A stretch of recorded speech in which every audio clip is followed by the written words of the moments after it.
ஹல்லேலூயா. கர்த்தருடைய பரிசுத்த நாமத்திற்கு மகிமை உண்டாவதாக.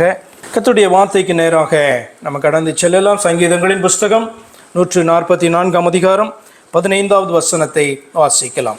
சங்கீதம் 144:15. இவ்விதமாக சீரை பெற்ற ஜனம் பாக்கியம் உள்ளது, கர்த்தரை தெய்வமாக கொண்டிருக்கிற ஜனம் பாக்கியம் உள்ளது. Blessed is the people of whom this is true. Blessed is the people whose God is the Lord. கடந்த வார செய்தியினுடைய முடிந்தது பின்பு நினைக்கிறேன், ஜெபிக்கும்பொழுது ஒரு காரியத்தை சொன்னேன். இந்த வேத பகுதியில், இந்த சங்கீதத்தில் 2 விதமான ஜெபம், அதாவது விசேஷமாக ஆவிக்குரியதான ஒரு போராட்டம் அல்லது யுத்தத்தை குறித்து அதில் சொல்லி இருக்கிறது. ஒன்று நாம் செய்கிறதான காரியம் அல்லது செய்ய வேண்டிய காரியம், இன்னொன்று நம்மால் செய்ய முடியாததான ஒரு காரியம், கர்த்தர் மாத்திரமே நமக்காக செய்கிறதான காரியம் என்று சொல்லி கடைசியாக ஜெபித்து முடித்தோம். அதனுடைய தொடர்ச்சியாக தான் இந்த நாளினுடைய செய்தி, ஆவிக்குரிய போராட்டம், ஸ்பிரிச்சுவல் வார்ஃபேர் என்கிறதான தலைப்பின் கீழே உங்களோடு கூட இதை பகிர்ந்து கொள்ள போகிறேன். சீரை பெறுதல் பாக்கியம் என்று சொல்லி நாம் அறிந்திருக்கிறோம். ஆனால் இவ்விதமான சீரை பெறுவதற்கு உள்ளதான தடைகள் அல்லது பெற முடியாதபடி காணப்படுகிற தடைகளுக்கு போராட்டம் அல்லது யுத்தம் என்பது அவசியமாகிறது. அதனால தான் இந்த தலைப்பு. கண்களை மூடி ஆண்டவருக்கு முன்பாக நம்மை தாழ்த்தி நாம் ஒப்பு கொடுப்போம். வசனத்தை வாசிக்கிறோம் பாருங்க. இவ்விதமான சீரை பெற்ற ஜனம் பாக்கியம் உள்ளது. அதற்கு மேலே உள்ள வசனங்களிலே அற்புதமாக அநேக ஆசீர்வாதங்கள், அதில் பூமிக்குரியதான ஆசீர்வாதங்கள் தான் சொல்லப்பட்டு இருக்கிறது. கர்த்தரை தெய்வமாய் கொண்டிருக்கிற ஜனம் பாக்கியம் உள்ளது என்பது பரலோகத்துக்கு நம்மை கொண்டு போகிறதற்காக காணப்படுகிற விசேஷமான ஒரு ஆசீர்வாதம். கர்த்தரை தெய்வமாக ஏற்றுக்கொள்ளவில்லை என்றால், மெய்யான தெய்வத்தை அறிய முடியவில்லை என்று சொன்னால் நம்முடைய விசுவாசம் கேள்விக்குறியாகிவிடும். அப்போ 2வது பகுதி, கர்த்தரை தெய்வமாய் கொண்டிருக்கும் போது அதை நம்ம பரலோகத்தை நோக்கி கொண்டு சென்று பரலோகத்திலே சேர்க்கிறதற்கு ஏதுவான அவசியமான ஒரு காரியம். ஆனால் இவ்விதமான சீர் என்று சொல்லும்போது அதற்கு மேலே காணப்படுகிற காரியங்கள், அப்படி ஆண்டவரை ஏற்றுக்கொண்டு வாழ்கிறதான நாட்களிலே இந்த ஆசீர்வாதங்களை ஆண்டவர் தர விரும்புகிறார் என்று ஒரு பெரிய லிஸ்ட் அங்கே காணப்படுது. அதன் அடிப்படையில் தான் இவ்விதமான சீரை பெற்ற ஜனம் பாக்கியம் உள்ளது. அப்போ ஆண்டவர் நம்மை ஆசீர்வதிக்க விரும்பும் போது அந்த ஆசீர்வாதத்திற்கு தடையாய் செயல்படுகிற சத்துரு அந்த தடையை கொண்டு வந்து கொண்டே இருப்பான் என்பதன் அடிப்படையில் தான் போராட்டம் என்பது அவசியமாகிறது. எங்களை அன்பாய் நேசிக்கிற எங்கள் பரிசுத்த பிதாவே, உம்முடைய பிள்ளைகளை கர்த்தாவே நீர் இவ்விதமாக ஆசீர்வதிக்க விரும்புகிறீர் என்று அநேக காரியங்களை கர்த்தாவே இதிலே நாங்கள் வாசிக்கிறோம். இந்த நாளிலும் ஆண்டவரே, கர்த்தரை தெய்வமாக அறிந்திருக்கிறோம், கர்த்தரை தெய்வமாய் கொண்டிருக்கிறோம். ஆண்டவரே ஸ்தோத்திரம், உமக்காக நாங்கள் வாழ்ந்து கொண்டிருக்கிறோம், உம்மை நம்பியை ஜீவிக்கிறோம் என்பதை நீர் அறிந்திருக்கிறீர். அதற்கான பலன் எங்களுக்கு நிச்சயமாக உண்டு என்பதை நாங்கள் அறிந்திருக்கிறோம். ஆனாலும் இந்த இடத்துல ஆண்டவரே, இந்த பூமியிலே ஆண்டவரை எங்களை விதமாய் ஆசீர்வதிக்க விரும்புகிறதை அறிந்திருக்கிற சத்துருவானவன் அதற்கு எங்களுக்கு வாழ்க்கையில் கொண்டு வந்து போடுகிற தடைகளை மேற்கொள்ளுகிறதான காரியத்தை குறித்தும் இந்த பகுதியில் ஆண்டவர் நீர் கற்றுக் கொடுக்கிறதற்காக நன்றி செலுத்துகிறோம் ஐயா. ஆவிக்குரியதான போராட்டத்தை, யுத்தத்தை செய்யும்படியாக ஆண்டவரை அழைக்கப்பட்டு இருக்கிறது மாத்திரமல்ல, அதற்காக பழக்குவிக்கப்படுகிறதான ஜனங்களாகவும் கிறிஸ்தவ ஜனங்களுடைய வாழ்க்கை காணப்படுகிறது என்பதை கர்த்தாவே நாங்கள் அறிந்து உணர்ந்து கொள்ள இந்த வேளை கர்த்தாவே எங்களுக்கு பிரயோஜனம் உள்ளதாய் மாறுவதாக கர்த்தராகிய இயேசு கிறிஸ்துவின் நாமத்தில் ஜெபிக்கிறோம் அருமை பிதாவே, ஆமேன். சீரை பெறுதல், சீர்னா இந்த பிளெஸ்ஸிங்ஸ், அவைகளை பெறுகிறது நல்ல காரியம். ஆனால் நம்மை ஆண்டவர் ஆசீர்வதிக்க விரும்புகிறார் அல்லது ஆசீர்வதித்திருக்கிறார் என்று சொன்னாலே நமக்கு விரோதமாக, அந்த ஆசீர்வாதத்துக்கு விரோதமான செயல்படுகிறதான கூட்டத்தை குறித்து வேதம் அதிகமாக சொல்லுகிறது. நம்முடைய சத்துரு என்று சொல்லி, அவன் பயன்படுத்துகிற ஜனங்கள் என்று சொல்லி. இப்போ நாம் தோல்வியை சந்திக்கும் போது, நாம் விழுந்து விடும் பொழுது, நாம் பிசாசுக்கு பிரியமாக நடந்து கொள்ளும் பொழுது, பிசாசு நம்ம மேலே எரிச்சலுள்ளவனாய் காணப்பட மாட்டான். ஆனால் என்ன பண்ணுவான்? சந்தோஷப்படுவான். நம்ம விழுந்தால் சந்தோஷப்படுகிற, எள்ளி நகையாடுகிற, சிரிக்கிறதான ஒரு கேரக்டர். ஆனால் அதே நேரத்தில் கர்த்தர் நம்மை ஆசீர்வதிக்கிறார், ஆசீர்வதிக்க விரும்பி இதை செய்கிறார் என்று சொல்லி அவன் பார்க்கும் பொழுது அவனுடைய எரிச்சல் எவ்வளவு அதிகமாக காணப்படும் என்று நான் உங்களுக்கு சொல்ல வேண்டிய அவசியமில்லை. வேதத்தில் நீங்கள் பார்ப்பீர்கள், யோபு புஸ்தகத்தை நீங்கள் எடுத்து வாசிக்கும் பொழுது இப்படியாய் பார்ப்பீங்க. அவனை ஆண்டவர் ஆசீர்வதித்து கொண்டே வருகிறார், அவனை பாதுகாத்து கொண்டே வருகிறார். அது பார்த்திங்கன்னா சத்ருவால அது பொறுக்க முடியல, சாத்தானால் பொறுக்க முடியாதபடிக்கு என்ன பண்ணுறான், அவனுக்கு விரோதமாக செயல்படுவதற்கு ஆண்டவரிடத்தில் பர்மிஷன் கேட்குறதெல்லாம் நீங்கள் வேதத்தில் வாசிப்பீங்க. எதற்கு நான் இதை சொல்கிறேன்னு சொன்னால், தேவனாலே நாம் ஆசீர்வதிக்கப்பட்டிருக்கிறோம் அல்லது ஆசீர்வதிக்க போகிறார். இப்போ அதற்கான எல்லா காரியத்தையும் ஆயத்தப்படுத்துகிறாருன்னு சொன்னால், முதலாவது எரிச்சல் உண்டாக்குறது யாருக்கு என்று சொன்னால் நம்முடைய சத்துருக்கு. அதன் நிமித்தமாக அந்த ஆசீர்வாதத்தை பிடுங்குவதற்கு, அதை இழந்து போகிறதற்கு, அந்த ஆசீர்வாதத்திற்கு விரோதமாக செயல்படுவதற்கு அல்லது பெற்றுக்கொள்ள முடியாதபடிக்கு என்னென்னலாம் செய்யணுமோ அதெல்லாம் அவன் என்ன பண்ணுவான், செய்கிறது அவனுடைய பகுதி, அவனுடைய வேலையாய் காணப்படுது. ஆனால் நம்முடைய வேலை என்னவா இருக்க வேண்டும் என்பதை ஆண்டவர் ரொம்ப அழகாக பார்த்தீங்க அப்படின்னு சொன்னால் இந்த பகுதியில் அவர் கற்றுக் கொடுக்கிறார். இப்போ இந்த இடத்துல போன வாரத்தில் நம்ம பார்த்தோம், இது தாவீதுனுடைய ஒரு சங்கீதமாய் காணப்படுது. அப்போ ஒரு தேவனுடைய மனுஷன் எப்படியாக இந்த காரியத்தை அவன் கையாண்டான், ஹவு ஹி ஹேண்டில்டு திஸ் அப்படின்றதெல்லாம் நம்ம போன வாரத்தில் பார்த்தோம். அவருடைய தொடர்ச்சியாக இதை நம்ம பார்க்க போகிறோம். அழைக்கப்பட்டதான ஜனங்களுக்கு என்ன தலைப்பு? ஆவிக்குரிய போராட்டம் அல்லது ஆவிக்குரிய யுத்தம் என்பதுதான் தலைப்பு. அப்போ அழைக்கப்பட்டவர்களாக, தேவனால் அழைக்கப்பட்டவர்களாக, அவரை ஏற்றுக்கொண்டு ஓடி வந்திருக்கிறதான ஜனங்களுக்கு ஆவிக்குரிய ஒரு போராட்டம் என்பது உண்டு. அவர்களுக்கு இந்த ஜெபம் அவசியமாகிறது. இப்போ நம்ம வாசித்ததான இந்த பகுதியில் இன்னைக்கு பார்க்க போகிறதான ஜெபம் அவசியமாகிறது. இதை முதலாவது நம்புறீங்களா? அழைக்கப்பட்டவர்களாய் காணப்படும் அநேகர் தெய்வத்தை தேடுவதற்கு காரணம் என்ன அப்படின்னு சொன்னால், தெய்வத்தை தேடும் போது பிரச்சனை மாறிவிடும் என்று நினைக்கிறார்கள். பிரச்சனை மாறுவார், ஆண்டவர் மாற்றுவார், அதுலேருந்து ஒரு சொல்யூஷனை கொடுப்பார், அதை சால்வ் பண்ணி கொடுப்பார் என்பதெல்லாம் உண்மைதான். ஆனால் ஆண்டவருக்காக நீங்கள் வாழ ஆரம்பிக்கும் பொழுது, கர்த்தரை ஏற்றுக்கொள்ளும் பொழுது, நான் சொன்னதை போல நமக்கு விரோதமாக செயல்படுகிறதான கூட்டம் உண்டு. அது நிமித்தமாய் உண்டாகிற பிரச்சனைகளிலிருந்து நாம் விடுபட வேண்டுமானால் ஆண்டவர் கற்றுக் கொடுக்கிற இந்த காரியத்தை புரிந்து கொள்ள வேண்டும். அதனால தான் இந்த கேள்வி, அழைக்கப்பட்டவர்களுக்கு ஆவிக்குரியதான ஒரு போராட்டம் உண்டு அப்படின்ட்டு சொல்லிட்டு நீங்கள் நம்புறீங்களா இல்லையா? To you believe? எஸ் இல்லையா? அப்படியானால் இது உங்களுக்கு அவசியமாகிறது. யோவான் புஸ்தகத்தில் 16ஆம் அதிகாரம் 33 வாசிக்கிறோம் 2வது பகுதியில், உலகத்தில் உங்களுக்கு உபத்திரவம் உண்டு, ஆனாலும் திடன் கொள்ளுங்கள், நான் உலகத்தை ஜெயித்தேன். இந்த உலகத்திலே காணப்படுகிற, உலகத்தை நேசித்து கொண்டிருக்கிற, உலகத்துக்கு பின்பாக ஓடிக்கொண்டிருக்கிற, உலகம் என்னெல்லாம் விரும்புகிறதோ அதை மாதிரியெல்லாம் செய்து கொண்டிருக்கிற, அப்படி வாழ்ந்து கொண்டிருந்ததான நம்மை ஆண்டவர் இந்த உலகத்திலிருந்து மீட்டெடுத்து அவருக்காக வாழும்படியாய், அவரை நேசிக்கும்படியாக எடுத்து வைக்கும் பொழுது என்ன பண்ணும் இந்த உலகம் அப்படின்னு சொன்னால், நமக்கு விரோதமாக செயல்படுகிறதை போல நமக்கு தோன்ற ஆரம்பிக்கும். அதனால தான் ஆண்டவர் சொன்னார், உலகத்திலே உங்களுக்கு, பரலோகத்திலே உங்களுக்கு உபத்திரவம் கிடையாது, ஆனால் பரலோகத்தின் பிள்ளைகளாகிய நீங்கள் இந்த உலகத்திலே தான் வைக்கப்பட்டு இருக்கிறீர்கள். ஆனபடினாலே உலகத்திலே உங்களுக்கு உபத்திரவம் உண்டு, ஆனாலும் நீங்கள் என்ன பண்ணுங்க, சோர்ந்து போய் விடாதீர்கள். இந்த உலகம் உங்களுக்கு விரோதமாய் செயல்படும் பொழுது, உலகத்திலே நீங்கள் பெற விரும்புகிற அல்லது நான் கொடுக்க விரும்புகிற காரியம் உங்களுக்கு தடைபடும் பொழுது நீங்கள் சோர்ந்து போய் விடாதீர்கள், திடன் கொள்ளுங்கள், நான் உலகத்தை ஜெயித்தேன் அப்படின்றார். அப்படின்னா என்ன அர்த்தம்? இந்த பூமியை உண்டாக்கின தேவன் இந்த பூமிக்கு இறங்கி இங்கே காணப்படுகிறதான காரியங்களிலே சிக்கி கொள்ளாதபடிக்கு இதை நான் மேற்கொண்டேன் அப்படின்னு சொல்லுகிறாருன்னா என்ன அர்த்தம் அப்படின்னு சொன்னால், பரலோகத்தின் தேவன் இந்த பூமியிலே மனிதனாக வெளிப்பட்டு நம்மை போல ஒரு சாதாரண மனிதனாக காணப்பட்டு இந்த உலகத்தினுடைய பிடியிலே சிக்கி கொள்ளாதபடிக்கு உலகத்தை நான் ஜெயித்தேன், இதில் நான் விழுந்துடல அப்படி சொல்கிறார். ஆனபடினாலே நீங்களும் இந்த உலகத்தை ஜெயிக்க முடியும்.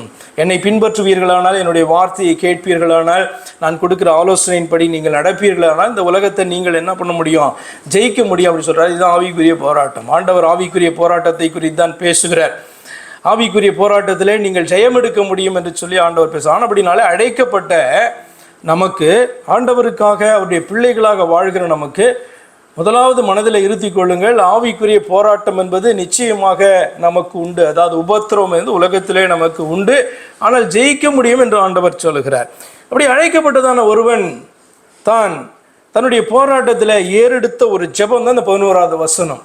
11வது வசனத்தில் இப்படி வாசிக்கிறோம், மாயையை பேசும் வாயும் கள்ளத்தனமான வலது கையுடைய அந்நிய புத்திரரின் கைக்கு என்னை விலக்கி தப்புவியும் என்று சொல்லி பார்த்தீங்கன்னா அவன் ஒரு ஜெபத்தை ஏறெடுக்கிறான். இது என்னாலே கூடாத ஒரு காரியமாக இருக்கிறது, என்ன நடக்குது என்னை சுற்றி என்று எனக்கு தெரியவில்லை, ஆனால் எப்படி திட்டமிடுகிறார்கள் என்று தெரியவில்லை, ஆனால் எனக்கு கிடைக்க வேண்டிய ஆசீர்வாதம் தடைபடுகிறது, என்னுடைய ஜனங்களுக்கு கிடைக்க வேண்டிய ஆசீர்வாதம் தடைபடுகிறது என்று சொல்லி அவன் ஏறெடுக்கிறதான ஒரு ஜெபந்தான் இது. மாயையை பேசும் வாயும் கள்ளத்தனமான வலது கையுடைய அந்நிய புத்திரின் கைக்கு என்னை விலக்கி தப்பியும் என்று சொல்லி அவன் ஜெபம் பண்ணுறான். இந்த ஜெபத்தை நம்ம செய்ய வேண்டுமானால் முதலாவது ஒரு காரியத்தை நம்ம பார்க்க வேண்டும். என்ன தெரியுமா?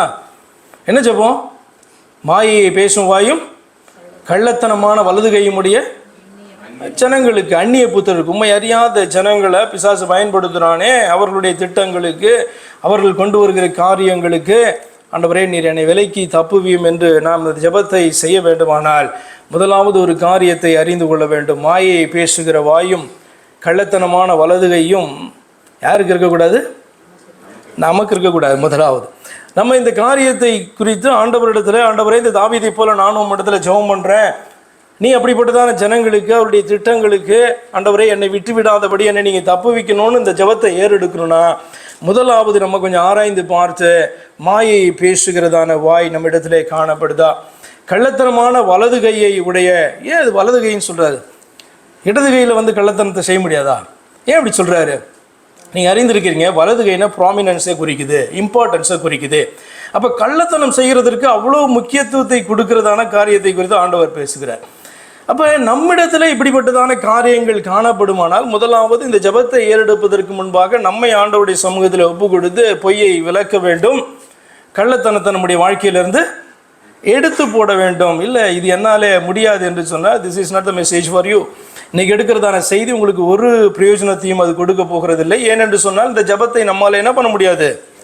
ஏறெடுக்கவே முடியாது. அப்போ இந்த தாவீது இந்த ஜெபத்தை ஏறெடுக்க வேண்டுமானால் அவன் முதலாவது தன்னை கொஞ்சம் சிந்தித்து பார்த்து, கள்ளத்தனம் என்னிடத்துல உண்டா, என்னிடத்துல வந்து பார்த்தீங்க அப்படின்னு சொன்னால் பொய் உண்டா, கபடு உண்டா என்கிறதை ஆராய்ந்து பார்த்து ஆண்டவரே நான் இதை எடுத்து போடுகிறேன் என்று எடுத்து போட்டால் மாத்திரம்தான் அவன் இந்த ஜெபத்தையே ஆரம்பிக்க முடியும். அப்போ இந்த செய்தியை ஆரம்பிப்பதற்கு முன்பாக நான் என்ன சொல்லுகிறேன்னு சொன்னால் கொஞ்சம் ஆராய்ந்து பார்த்து, ஆண்டவரே இந்த ஜெபம் எனக்கு அவசியமாகிறது, எனக்கு விரோதமாய் நடக்கிறதான யுத்தத்திலே நான் தப்ப வேண்டுமானால், நீர் எனக்காக யுத்தம் பண்ண வேண்டுமானால், இந்த ஜெபத்தை நான் ஏறெடுக்க வேண்டுமானால், உம்முடைய ஒத்தாசை கிடைக்க வேண்டுமானால் முதலாவது ஆண்டவரே என்னிடத்திலே இது காணப்படும் என்று நான் எண்ணுவேனானால் இதை நான் எடுத்து போடுகிறேன் என்று சொல்லி ஆண்டவருடைய சமூகத்தில் ஒப்பு கொடுப்பது முதலாவது காரியமாக இருக்கிறது.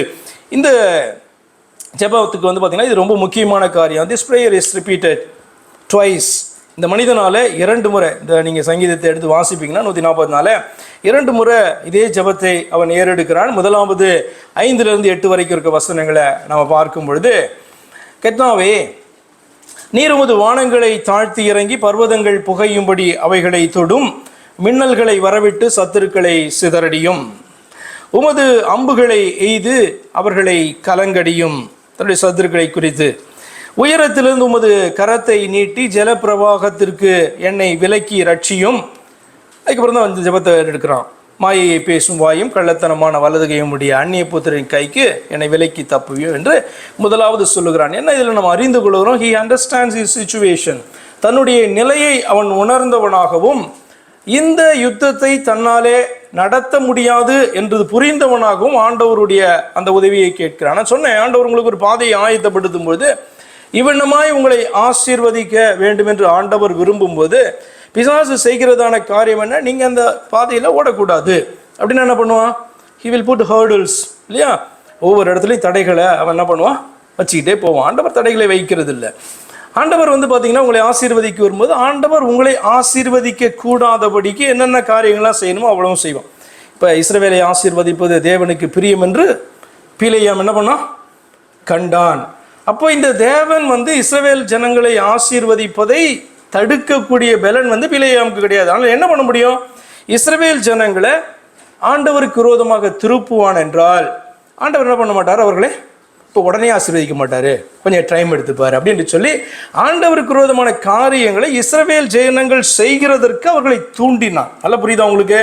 அப்போ தேவன் நம்மளை ஆசீர்வதிக்க விரும்புகிறார், அவர் ஆசீர்வாதத்தை தடை செய்வதில்லை.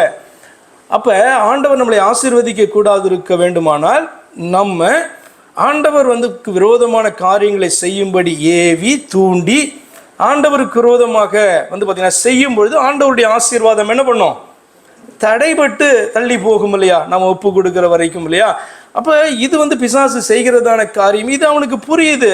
அந்த சொன்னேன், he understand the situation, இருக்கிற நிலை தெரியும், இந்த யுத்தத்தை தன்னால நடத்த முடியாது என்று தெரியும். ஆனபடினாலே ஆண்டவர் இடத்துல என்ன பண்றான், இந்த ஹர்டில்ஸ் எல்லாம் எடுத்து போடுறதுக்கு எனக்கு நீங்க உதவி செய்யுங்க. ஆண்டவர் இதை காண்பித்து இதை நீ எடுத்து போடலாம் அப்படின்ற ஆண்டவர் சொன்னாருன்றா நம்ம எடுத்து போட முடியும். ஆனா இருக்குது எங்கெங்கெல்லாம் இருக்கு பள்ளம்னே தெரியல அப்படின்னா யாருடைய உதவி வேணும்?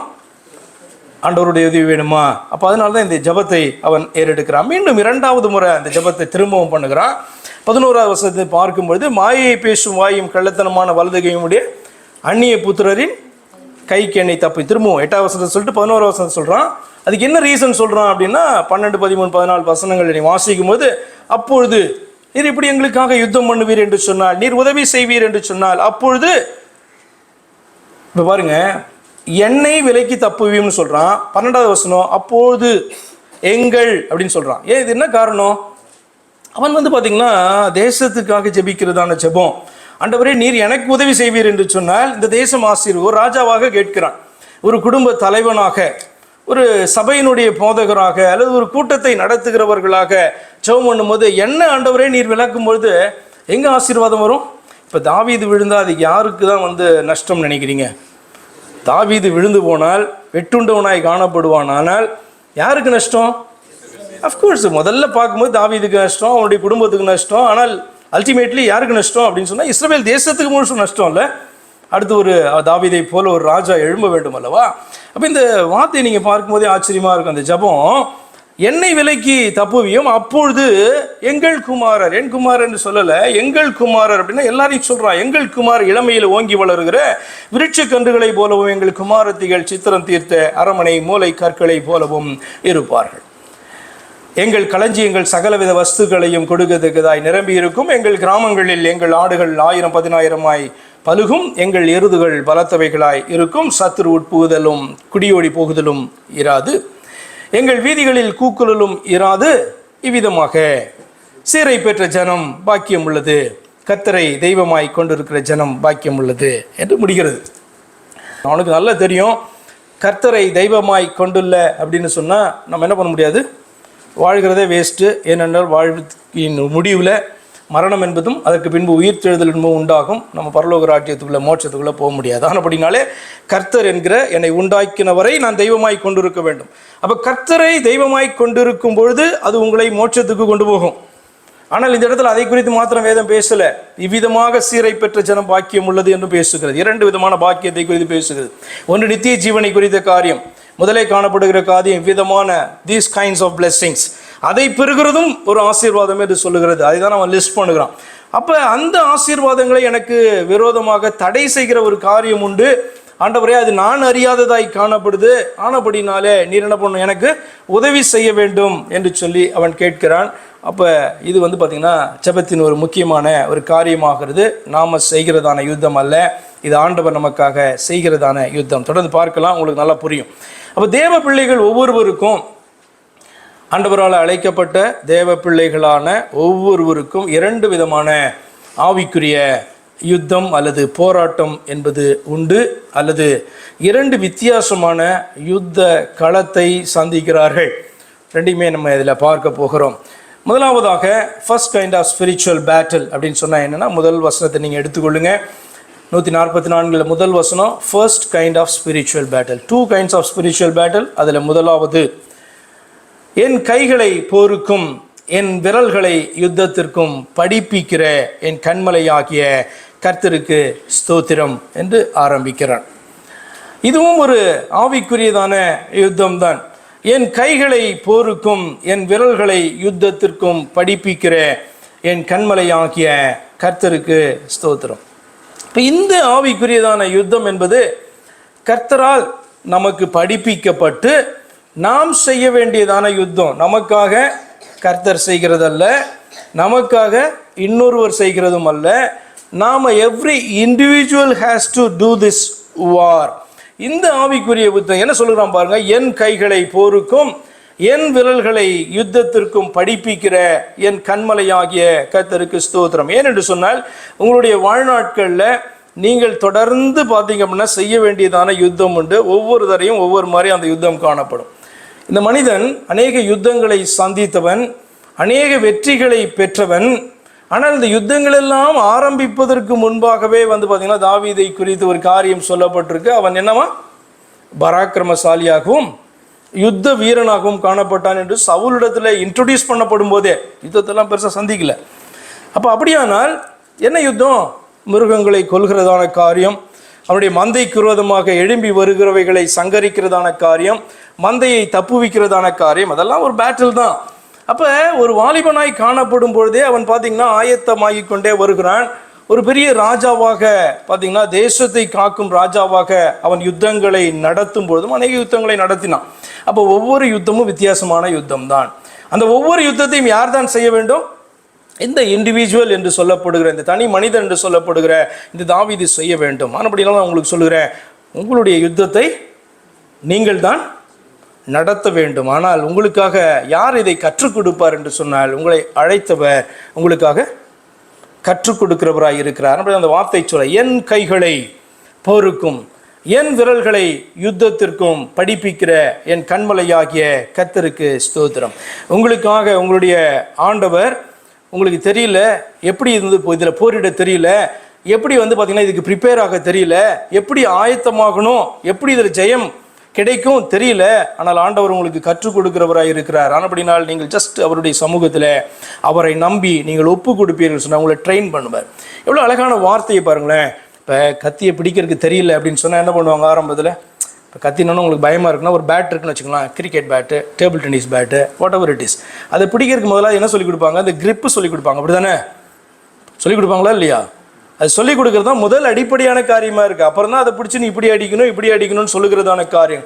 அப்போ நான் சொல்லுகிறேன், என் விரல்களை போருக்கும் என்னுடைய கைகளை போருக்கும் என்னுடைய விரல்களை யுத்தத்திற்கும் படிப்புகிறேன். அப்படியே சின்ன பிள்ளையினுடைய கரத்தை பிடித்து ஒன்றுமறியாததான அந்த பிள்ளைக்கு எப்படி சொல்லிக் கொடுக்குறாங்களோ அதை போல என்னுடைய தகப்பன் என்னுடைய தேவன் என்ன பண்ணுவார்? என்னை இந்த உலகத்திலே நான் ஜெயம் எடுக்கிறதற்கு, என்னுடைய சத்துருக்களுடைய கையிலே நான் வீழ்ந்து விடாது இருக்கிறதற்கு எனக்கு உதவி செய்கிறதான தெய்வம் என்று சொல்லி நீங்கள் முதலாவது உங்களை அழைத்ததான தெய்வத்தை நீங்கள் நம்ப வேண்டும். அப்போ இந்த ஆவிக்குரிய யுத்தம் திரும்ப சொல்லுகிறேன், நீங்கள் தான் இந்த யுத்தத்தை செய்யணும். ரெடி ஆகிக்கோங்க. ஏனென்று சொன்னால், நீங்கள் ஒரு கிறிஸ்துவ வாழ்க்கைக்குள்ளே வருவீர்கள் என்று சொன்னால், நீங்கள் வந்து பார்த்தீங்கன்னா இந்த தெய்வத்தை பின்பற்றுவீர்கள் என்று சொன்னால் ஒரு காரியத்தை அறிந்து கொள்ள வேண்டும். உங்களுக்காக வேற யாரும் யுத்தம் பண்ண, உங்களுக்கு சப்போர்ட்டாக ஆண்டவர் இருப்பார். உங்களுக்கு சப்போர்ட்டாக வந்து பார்த்தீங்கன்னா உங்களுடைய தாய் தகப்பன்மார் இருக்கலாம். உங்களுக்கு சப்போர்ட்டாக எனக்கு ஜெபித்து கொள்ளுங்கன்னு சொல்லி ஜெபித்து கொள்ளலாம். ஆனால் சில யுத்தத்தை நீங்கள் மாத்திரமே செய்ய வேண்டும். ஆனபடினாலே இந்த காரியத்தை நீங்கள் கற்றுக்கொள்ளுங்க. அப்போ இந்த ஆவிக்குரியதான போராட்டத்தில் the believer must trust God, அதாவது அவரை நம்பி இருக்க வேண்டும். He must obey God, அவருக்கு கீழ்ப்படிந்து இருக்க வேண்டும். Stand firm in the battle, அதாவது யுத்த காலத்தில் தைரியமாக உறுதியோடு நிற்க வேண்டும். அர்த்தம் என்ன? யுத்தத்தில் தோல்வியை சந்திக்கிறதை போல இருந்தாலும் என்ன பண்ணக்கூடாது? அங்கேருந்து ஓடிவிடக்கூடாது. இப்போ trust God, obey God, stand firm in the battle, fight with the armour of God, அதாவது தேவன் தருகிறதான சர்வாயுத வர்க்கத்தை அப்படி கேள்விப்பட்டிருக்கீங்க இல்லையா? அப்போ தேவன் தருகிறதான வெப்பன்ஸை பயன்படுத்த வேண்டும். அதே நேரத்தில் fight with the rules set by God. இப்போ யுத்தம் என்று சொல்லும் பொழுதே அதுக்குன்னு ஒரு ரூல்ஸ், இப்படி தான் செய்யணும் அப்படின்னு ஆண்டவர் செட் பண்ணியிருக்காருனா. ஏன்னா இது வந்து ஆண்டவரை நம்பி நீங்கள் செய்கிறதான யுத்தம். நீங்கள் ஒருத்தன் தோக்க போகிறான் அப்படின்னு சொன்னால் எப்படி விளையாடுவான்? கேம்ஸ்லையும் எடுத்துக்கோங்க, ஒரு சண்டை தான் எடுத்துக்கொள்ளுங்க. அது தோக்க போகிறான் அப்படின்னு சொன்னால் என்ன பண்ணுவான்? அவன் கண்ணாபண்ணான்ட்டு விளையாடுவான்ல, ரூல்ஸ் எல்லாம் மீறினவனாக விளையாடுவான் அல்லவா? இது வந்து அப்படி அல்ல.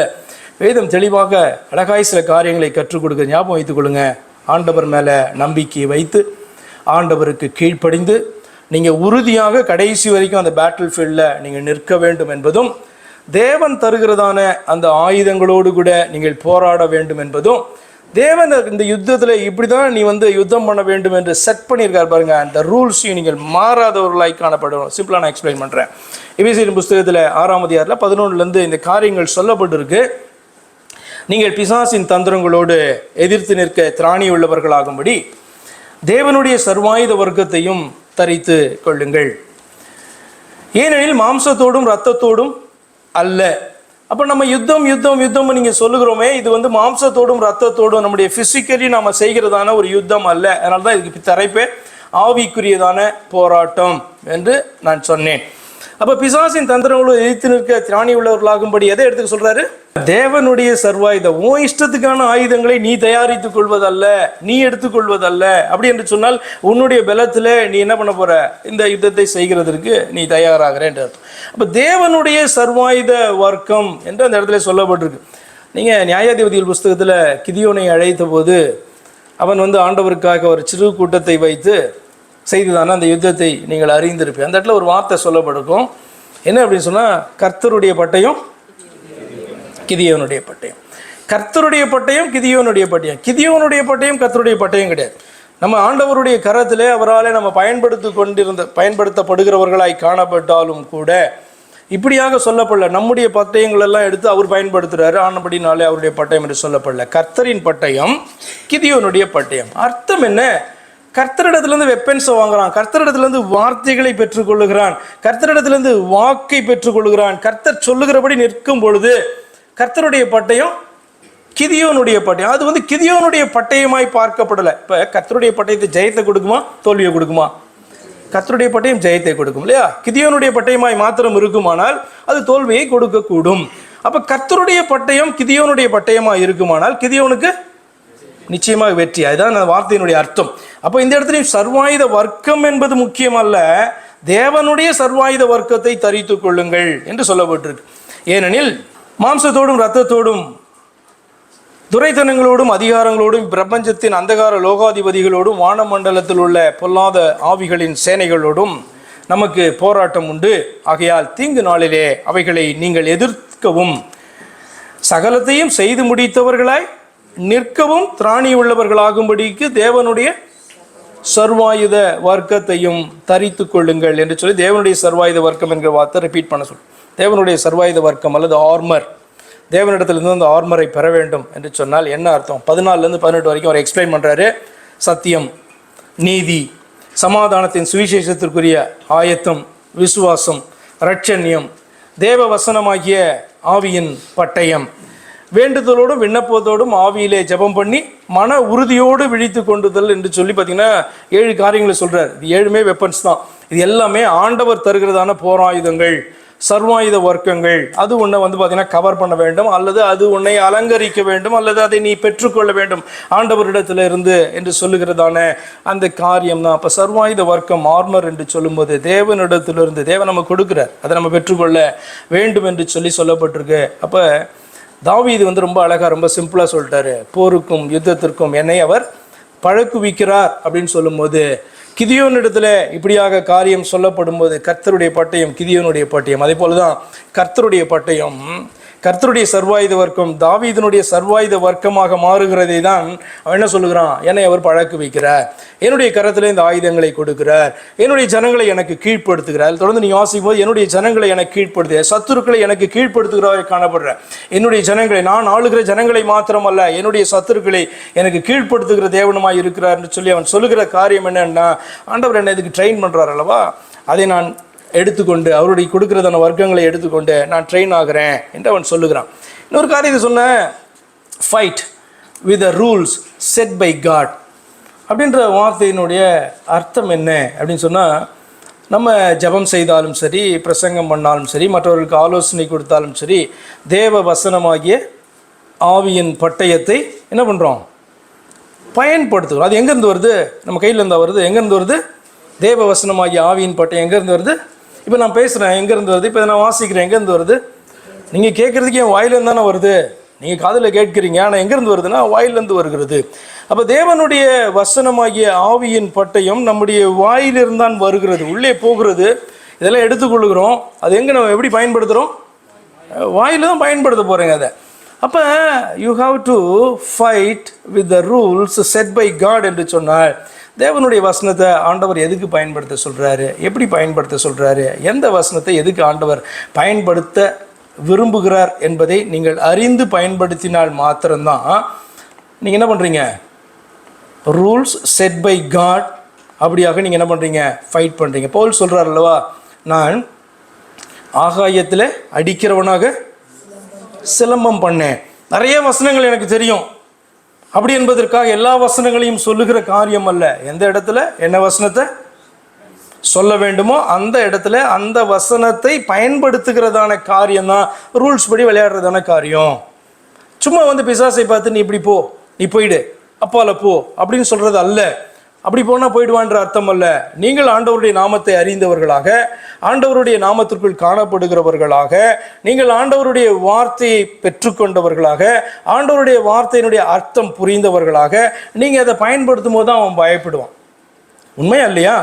ஆண்டவருக்கு நீங்கள் கீழ்ப்படிந்து நிற்கும் பொழுது தானே அவன் உங்களை விட்டு ஓடி போவான். நான் கீழ்ப்படிய மாட்டேன், ஆண்டவருடைய வார்த்தை இதுன்னு தெரியும், எனக்கு புரியுது, நான் கீழ்ப்படிய மாட்டேன், ஆனால் நான் பிசாசை எதிர்த்து நிற்பேன் என்று சொன்னால் எப்படி பிசாசு நம்மளை விட்டு ஓடி போவான்? எதிர்த்து நிற்கிறவனாய் தானே காணப்படுவான் இல்லவா? அப்படியாக நீங்கள் ஆண்டவர் என்ன ரூல் செட் பண்ணியிருக்காரு உங்களுக்கு? ஆண்டவருடைய வார்த்தையை நீங்கள் மீறாதவர்களாக காணப்பட வேண்டும். ஏனென்று சொன்னால் தோல்வியை சந்திக்கிறவன் தான் பிசாசு. அப்படியா? அப்படி கிடையாது. அவன் என்ன பண்ணுவான்? வார்த்தையை எப்படி வேணா பயன்படுத்துவான் இல்லையா? அவனுக்கும் ஆண்டவருடைய வார்த்தை தெரியும். ஆண்டவருடைய வார்த்தையை அவன் என்ன பண்ணுவான்? எப்படி வேணா பயன்படுத்துவான், எப்படி வேணா புரட்டுவான். நீ மேலேருந்து குழி, ஆண்டவர் உன்னை கையில் காத்துக்குவாருன்னு சொல்லுவான். இந்த அப்பத்தெல்லாம் என்ன பண்ணு, இந்த கல்லெல்லாம் நீ வந்து தேவனுடைய குமாரன் தானே, இந்த கல்லெல்லாம் அப்பமாக்கி பசிக்குதில்ல, நீ சாப்பிடுன்னு சொல்லுவான். அப்போ அவன் வந்து பார்த்திங்கன்னா ரூல்ஸ் படி சண்டையும் போட மாட்டான், ரூல்ஸ் படி என்ன பண்ண மாட்டான், ப்ளே பண்ணவும் மாட்டான், ஃபாலோ பண்ணவும் மாட்டான். ஆனால் நீங்கள் இந்த யுத்தத்தில் அவனை ஜெயிக்கிறதற்கு நிற்கும் பொழுது ஆண்டவர் நீ எப்படி வேணா விளையாடுன்னு உன்னை விடலை, எப்படி வேணா யுத்தம் பண்ணு அப்படின்னு சொல்லி விடலை. நீ எப்படி இருந்தாலும் நான் உனக்கு உதவி செய்வேன் அப்படின்னு சொல்லலை. அவர் உனக்கு என்ன பண்ணுறாரு? ரூல்ஸை செட் பண்ணுறாரு. இந்த வார்த்தையை நீ இப்படி தான் பயன்படுத்தணும். நீங்கள் வேதத்தில் நீங்கள் வாசித்து கொண்டு வரும்போது, யூதா புஸ்தகத்தில் நீங்கள் இப்படி வாசிப்பீங்க இல்லையா? அதாவது மீகாவேல் பிசாசை துணிகரமாய் கடிந்து கொள்ளாமல் கர்த்தர் உன்னை கடிந்து கொள்வாராக அப்படின்னு சொன்னானே. ஏன் சொல்கிறான்? மீகாவேல் தான் பிரதான தூதன் அல்லவா? பிசாசை எதிர்த்து நிற்கிறதுக்கு தானே ஆண்டவர் அந்த இடத்துல அவனை அனுப்பி இருக்கிறாரு. ஆனாலும் கூட வந்து பார்த்திங்கன்னா வேதம் சொல்லுகிறது, அவன் துணிகரமாக பிசாசை என்ன பண்ணல, தூஷிக்காதபடிக்கு கர்த்தர் உன்னை கடிந்து கொள்வாராக என்று சொல்லுகிற காரணம் என்ன? ரூல்ஸ் படி யுத்தம் பண்ணுறான்னு அர்த்தம். ஏனென்று சொன்னால் ஆண்டவருடைய வார்த்தையை மீறி நமக்கு கொடுக்கப்படாத அதிகாரத்தை நம்முடைய கரத்தில் எடுத்துக்கொண்டு நாம் பேசுவோம் என்று சொன்னால் அந்த இடத்துல அது உங்களுக்கு பலன் கொடுக்காம போய்விடும், விழுகிறதற்கு ஏதுவாக அது மாறிவிடும். மறுபடி தான் அந்த வார்த்தையை நான் ஸ்பெசிஃபை பண்ணேன். என்ன பண்ணோம்? யுத்த காலத்தில் மன உறுதியோடு நிற்கிறது மாத்திரமல்ல, கடைசி மட்டும் நிற்கிறது மாத்திரமல்ல, ஜெயம் வந்து உனக்கு தான். நீ ஆண்டவரை பற்றி கொண்டு அவருக்கு கீழ்ப்படிந்து நீ சர்வாயுத வர்க்கத்தை தரித்து கொண்டு நிற்பாயானால் விழப்போகிறத போல காணப்பட்டாலும் மன உறுதியோடு நில்ல, வெற்றி உனக்கு தான். என்ன பண்ணணும்? நீ கடைசி மட்டுமாக கர்த்தருடைய வார்த்தையை தவறா பயன்படுத்த. நான் சொல்கிறதெல்லாம் புரியுதா உங்களுக்கு? கடைசியில் மட்டும் பார்த்தீங்களா ரொம்ப சுச்சுவேஷன் மோசமாக இருக்க, முறுமுறுக்கிறது, ஆண்டவருக்கு பிரியமில்லாத பேச்சை பேசுகிறதான காரியம் என்ன அப்படின்னு சொன்னால் ரூல்ஸை நீ மீறுகிறாய்.